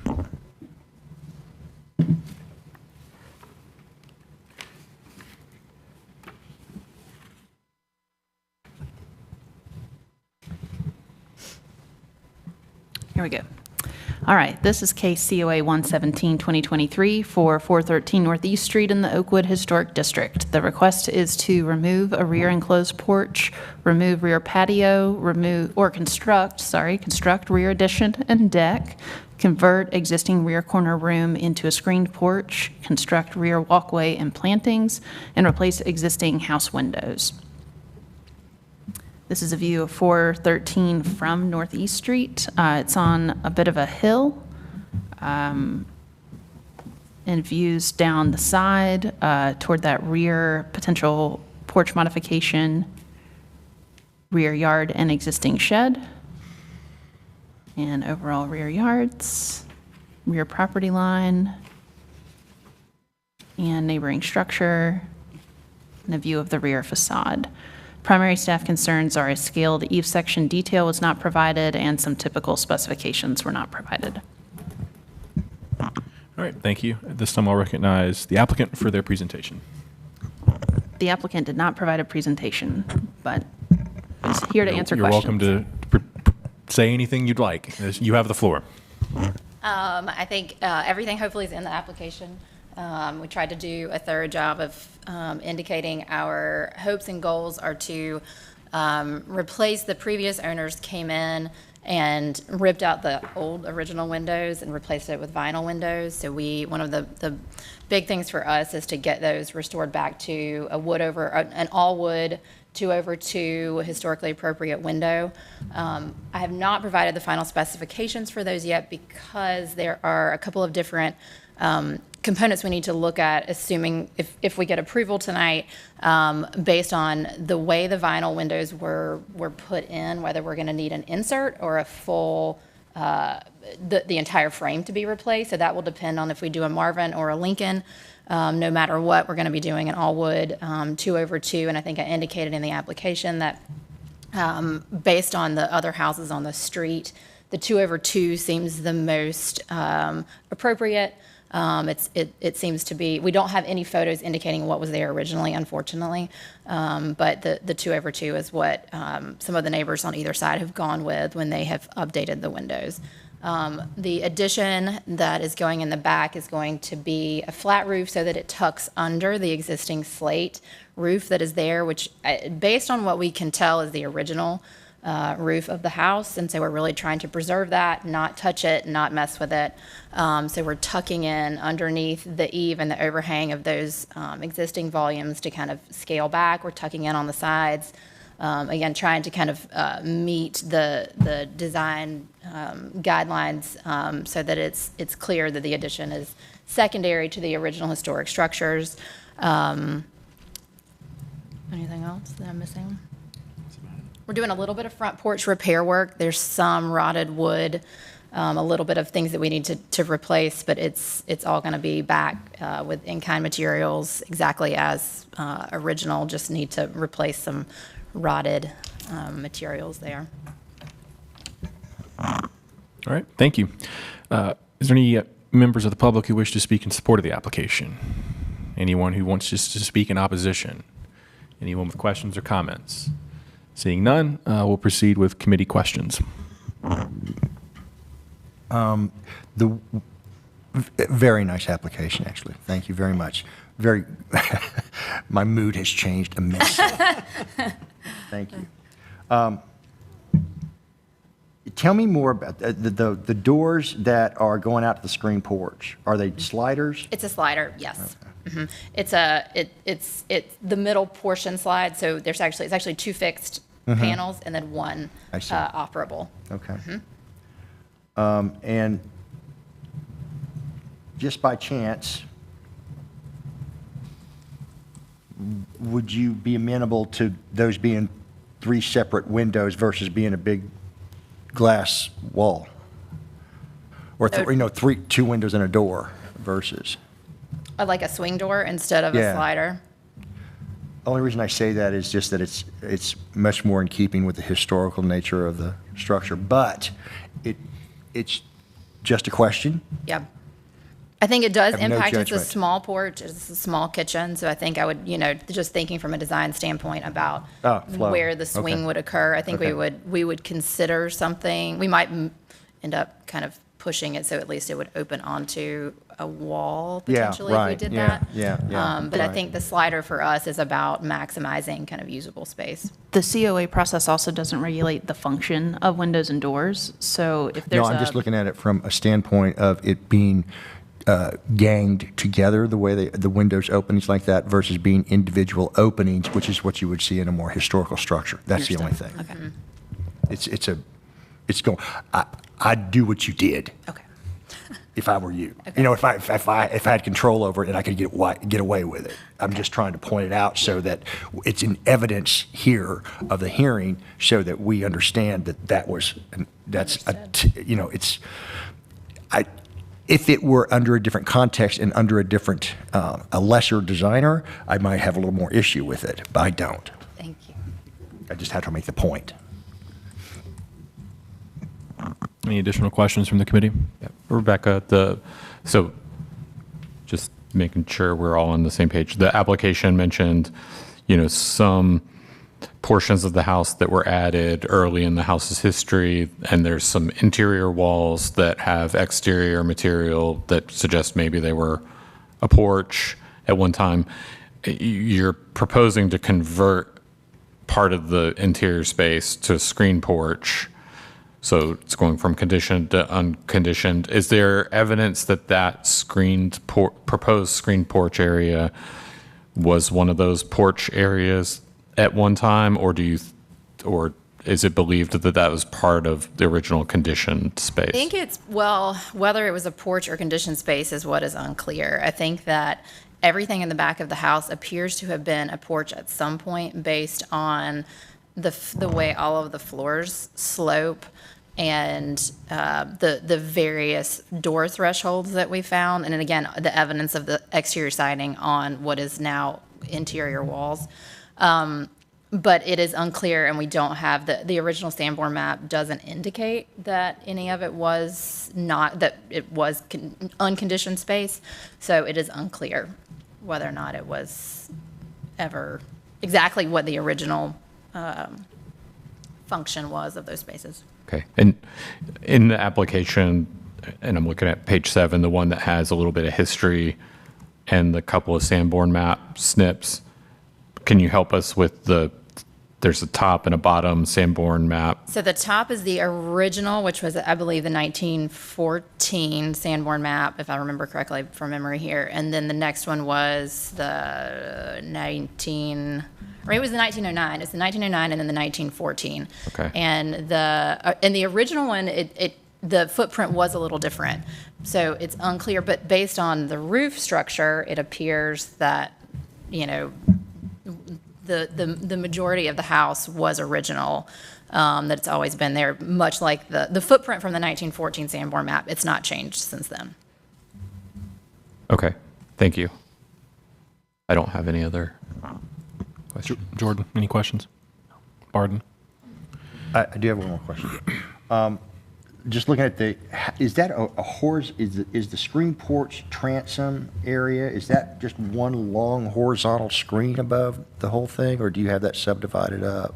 So do you mean where it's the siding above, or just the, so that is the datum that would meet the top of the existing windows. So it's 7 feet. Actually, the windows are 7.2. The doors that we're proposing are 7 feet. And so that horizontal piece is in line, so it allows the screen door to be the same height as the doors. No, I get that. And I was just wondering about. We can add more if we want. I think recently we've been using a system that allows for kind of larger areas of screen without adding a lot of detail and fenestration. And so just to kind of keep it clean and simple, I kept it that way, but we would be amenable to adding more if that helps anything. Can I ask my fellow commissioners to chime in on that screen porch design? And do you think that it, given again, it's minimal. It's not, it's not bad. It's just, does it need subdivisions that are more in keeping with frames, so that you read that porch as a series of frames versus just being one big screened wall? That's my question. I'll admit I struggle with, sort of the dissection of an older part of the house, the way it is. Like taking sided portion of the house and surgically cutting it open and then adding screen below it. So that's one concern, John, but to answer your question, I think it would be helped if there were like some firmer supports to break it up. It doesn't seem like it has the structural. Give it a structural rhythm, maybe. Structural integrity of it doesn't pop out for me, especially when you've got siding above that long, because it is what you just said. You're cutting out. You're kind of floating that siding as a beam, which to me, from again, there's so much honesty about the structure in a historic building, and yeah, we can do this, but is it honest? We can definitely, and I'm sure it may not show up, the corner is 6x6 post, assumption here. Again, we're sort of waiting to get the final structural framing plan done once we got approval. But you're right that it's probably maybe a little beefier and more substantial than what I'm showing in the drawings, which I can update that and send that. Well, and I've got see me later. I've got some ideas for you on how you can do a screen porch and not have to have that big chunky column in the corner. Well, I mean. And still make it look historic. Well, So. I'm here for it. Okay. But again, I just keep going back to it. It's almost like you've taken a big saw and just cut out the wall, and it's like what's left over because it's sided. You know, it's not, you're not seeing any of the structural components like the frame. It's not a frame per se. And I may be wrong about it. I may be just kind of nitpicking. It's not huge. I just want to bring it up. Maybe it sounds like, still kind of in design, but the elevation, the rear elevation shows like siding kind of down that corner, but the rendering kind of shows like just a post. So I guess. Can I see mine on here? I read it as they're wrapping the post in siding. Right. Oh, I mean, yeah, probably, or they could, I guess, leave that. It's Which probably like even makes it more strange to me because it's not the siding is a wall material, not a post material. Assuming there's like a king post corner there right now because it's a solid wall, then they would just leave it there. I guess that's just why I'm asking. The rendering and the elevation don't match. So if you have a preference, or is that intentional? Yeah, there's a little Vaseline on that lens on the screen porch side. I mean, it looks kind of, I can see it, but it looks like the frame of the porch is proud of the corner post that supports the roof at that screen porch. It's almost like you're wrapping. I see that. Yeah, you're doing something different. So that's very different than what you're showing in the elevations. So my question, I guess, is which one is it? If you don't know, that's fine. I think that what I was trying to indicate there is the structure being inboard, because I know in past screen porches that I've done, you all like to have the screening on the inside, so we put all of the framing on the outside. So I was trying to appease that, but I'm happy to change that to whatever condition is what you all want to approve there. I don't want either, don't take this the wrong way. I don't have a desire. I just wanted to get clarification on what your desire Yeah, I is. think that the rendering is showing the column that I had put in there, and then it, on the elevation, it probably just, wasn't as obvious as it is in the 3D view.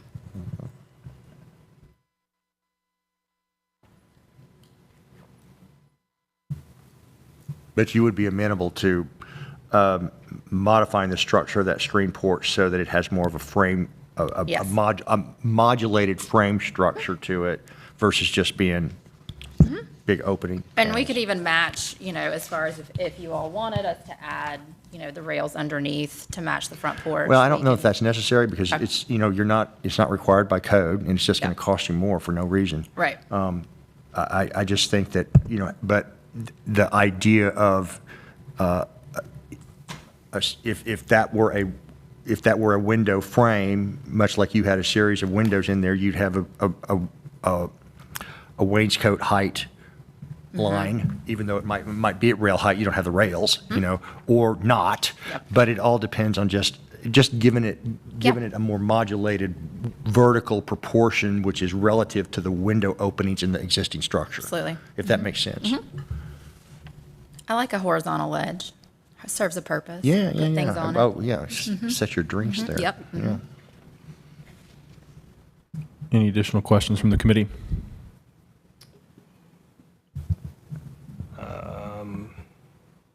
Is the okay, I see.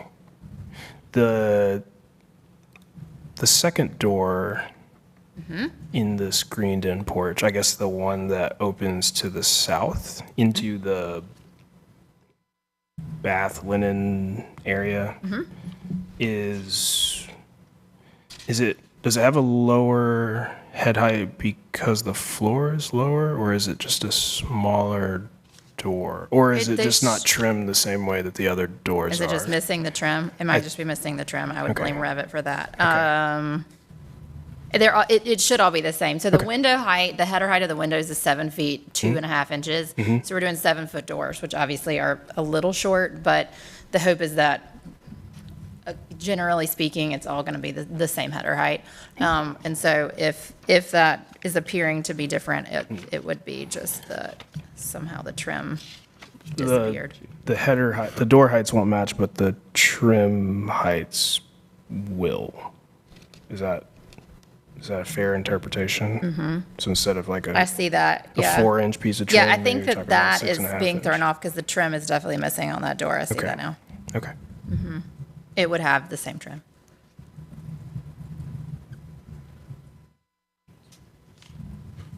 It's a nice design. Any additional questions? Barden? Rob? John? All right, we'll close the evidentiary portion of the hearing and proceed with committee discussion. Y'all can have a seat. Thank you. All right, thanks.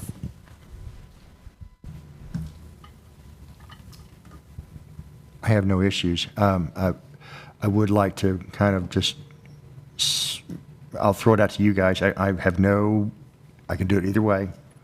But I would like to see that screen porch be more in keeping it with the vertical proportions of the apertures in the rest of the house. So it's not just. Yeah, that's the only thing. So that might be further divisions or a I more would say- substantial mass to the posts. I would say that that the screen porch be structured in the same proportional relationships as the rest of the apertures in the house.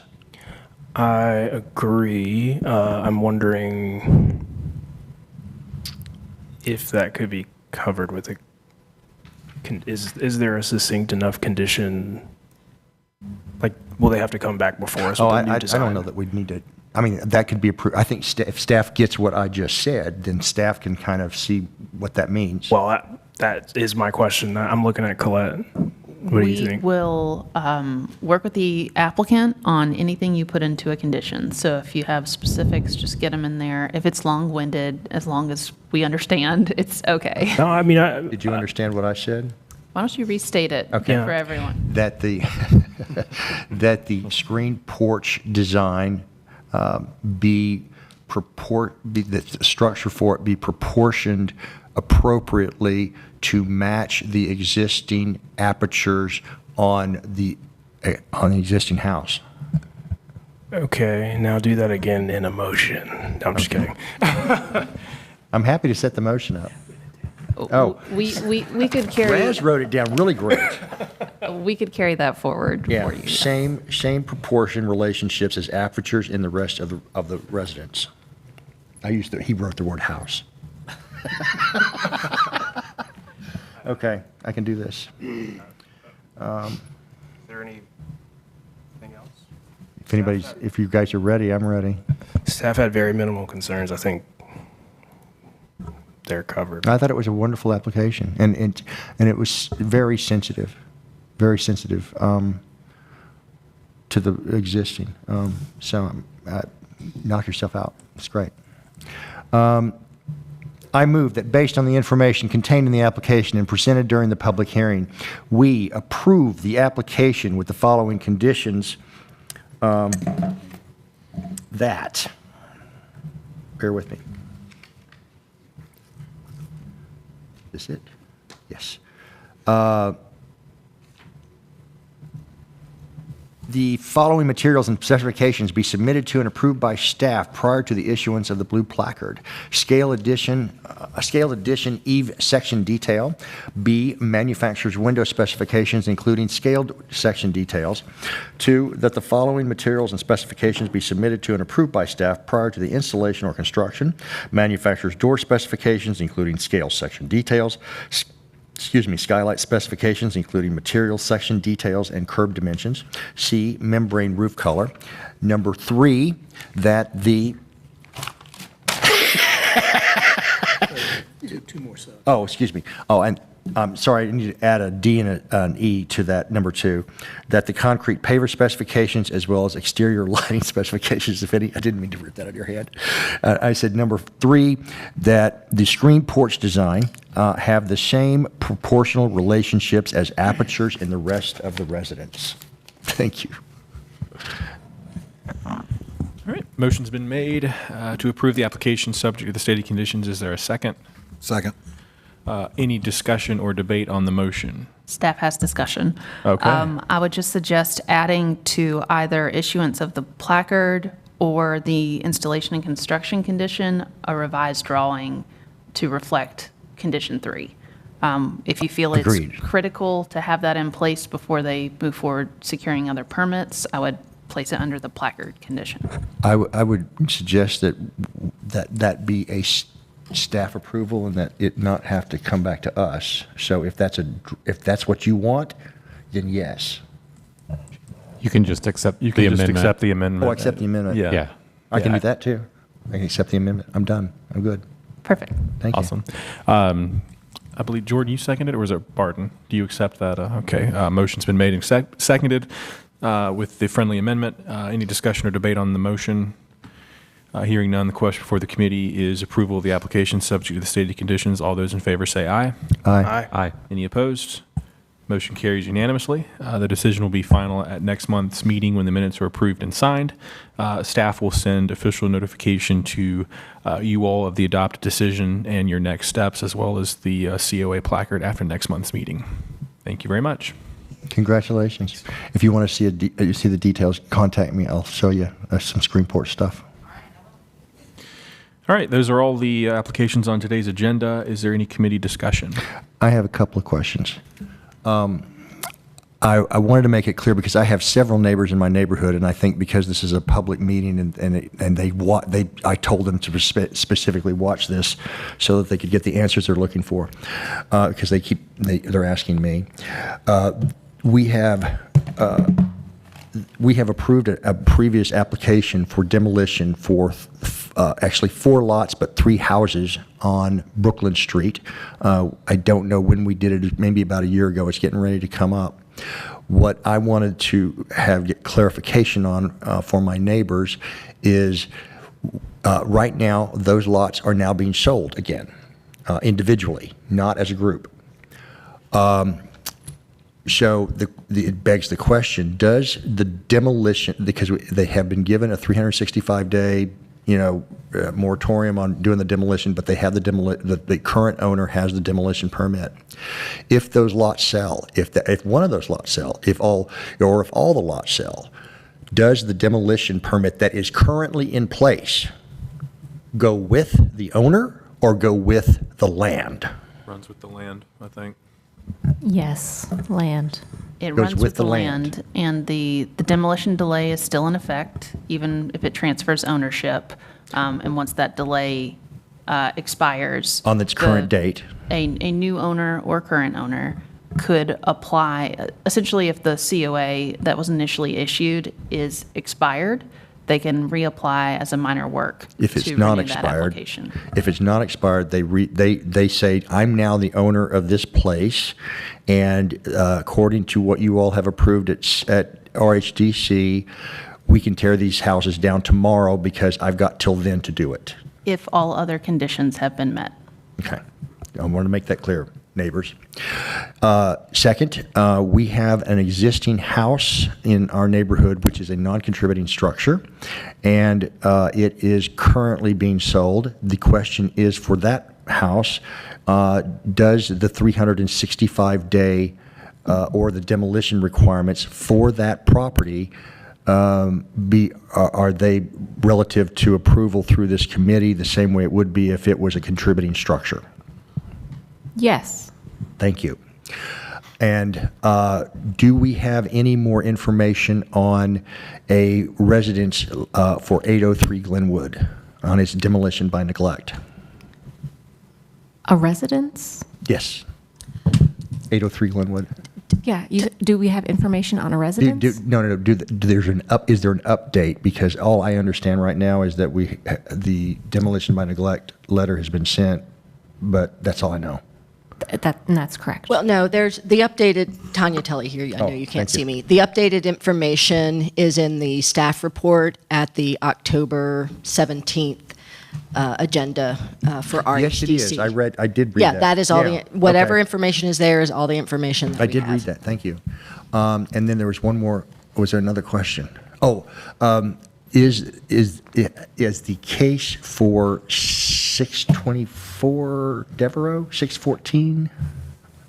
I know that there is a specific fence issue in our neighborhood about over a house on the corner of Devereaux and Boylan Avenue. And as I understood it, it was submitted, it's in process, but I didn't know if it was a minor or major work. This is not something that staff should be, we need to be looking up right now. Oh, okay. At this meeting. We'll happily look it up and send it in an email, but we need to wrap up the business. That's during fine, this no meeting. problem. I just wanted my neighbors, I'm just following through with what my neighbors say, trying to be a good steward. Any other committee discussion? Staff, anything? I would like to send out a friendly reminder to, when you're making comments, to ensure that you do not present a biased opinion or immovable opinion in discussing things with applicants. Ensure that, you know, you're not coming across as biased, is all I would like to say. That's hard for me to do, but I'll do it. Uh-huh. I wasn't naming any names. I'm good. I just, it's emotional, it's emotional for me. And it's just emotional. I would not like that to lead to an appeal. Yeah. I do have a question. Maybe it's for staff, maybe it's for the chair. I know that the South Blunt Street case was deferred or delayed. Are we going to see that? Raz, do you want to address that soon? We're talking 423. The South Blunt. Okay. The Prince Hall. Yeah. And I just want to make a comment too. There could be no appeal because their decision was not impaired by my comments. So while yes, there could be an appeal to it, it is well within the guidelines of what I did not make a different vote based on that bias. It was a comment to a general. Well, it was a comment to all of us. Yes. It could have applied to me. Exactly. And the comment was Exactly. well taken. Yes, and that's the point. I appreciate is that it's not picking out any specific person, but I think if we at RHDC cannot use this forum as a way to basically send out the message that history matters, when does that happen? Well, I think we could, I think at least the comment was, don't frame our questions to the applicant with bias, but I think we can discuss, facts, evidence-based responses. I know it's hard. It's a thin line between where emotion sits in. Raz, your take. No, it's an inherent problem with the statute requiring historic preservation commissions to be composed of folks with specific expertise and interest in your field, historic preservation, and almost by definition, you all are devoted to that cause. And yet you're supposed to sit as an absolutely, you cannot sit as a blank tablet. Correct. Thank you. If we ever had to argue this case, we'd say this is a statutory setup. And the reality is you all have expertise that is required, and that expertise is in the preservation field. And for you to articulate a vision, and I don't think that crosses any line. Thank you very much. That means a lot to me. Raz, you were asked a question about, yes. Jordan, that case was deferred because it came to my attention and the attention of Catherine Hill, who's back on the job with the city, and she's planning and zoning attorney, and of course has advised you all as well. That the question of there being a pending, there is a pending rezoning application on the property. And the rezoning application was for, and this is all public record, was for a zoning category that allowed a building height up to 12 stories. And the application that was filed before you was for a COA regarding the same project. However, the COA requested approval of a 16-story designed building. And that's just... Also note, let's not make any comments on that application. That's all, yeah, But that is in fact what is out there. I mean, that's common knowledge, and it's of record.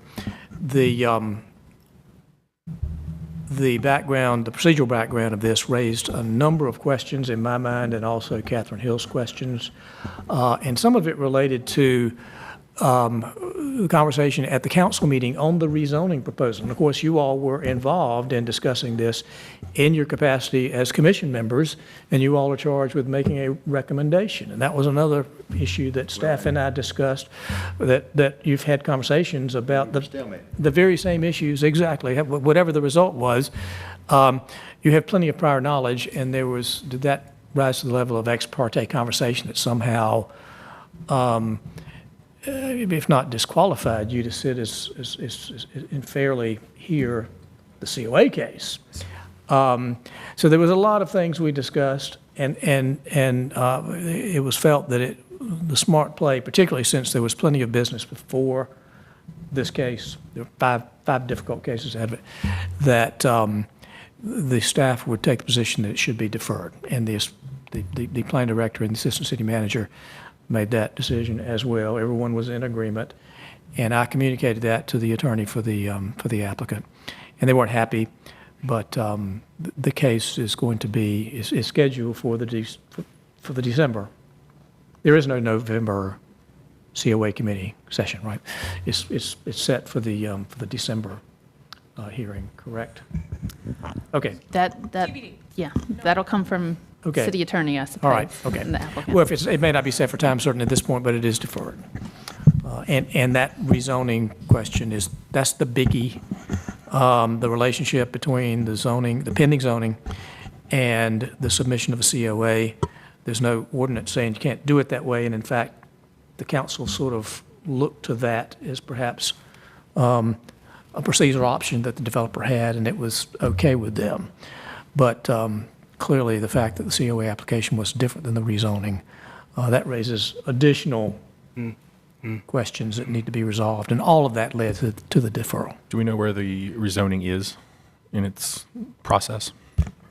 It is being held pending the results of the COA hearing. Then it will occur, it will be on the December 5th council agenda.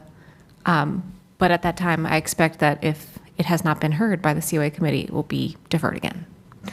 But the commission's recommendation, or the commission's consideration of the rezoning, that is done. Correct. Okay. When you say that's done. Well, I mean, there was no recommendation, there was split votes, there were several motions, and it was not an official recommendation to approve or deny, but I think the commission. It will not come back before RHDC. RHDC action has been taken for that case. Yes. Yes. But what you were saying was that I was under the impression that the rezoning, that the rezoning application, it got pulled from us today because they. That's not a rezoning. It was a COA application. Yes, but it got pulled from us today because they had exceeded what was allowed to be zoned on the property. No. Oh, okay. Okay. I misunderstood that. And the applicant acknowledges that regardless of the action on their COA application, they will still need to have a rezoning approval. Yes, and so that's why we didn't hear it today. Right. I got you. Okay. So it goes back into planning commission. Which goes first. Gotcha. Yeah, that's what I was wanting to try to understand. Thank you. One last thing, I do remember last year's December meeting was rather packed, and we did 2 days. Is it looking more like a 1 day? The deadline is Monday. Okay, so you'll know more then. All right. Okay, great. Anything else from the committee? Hearing none, meeting is adjourned. Thank you.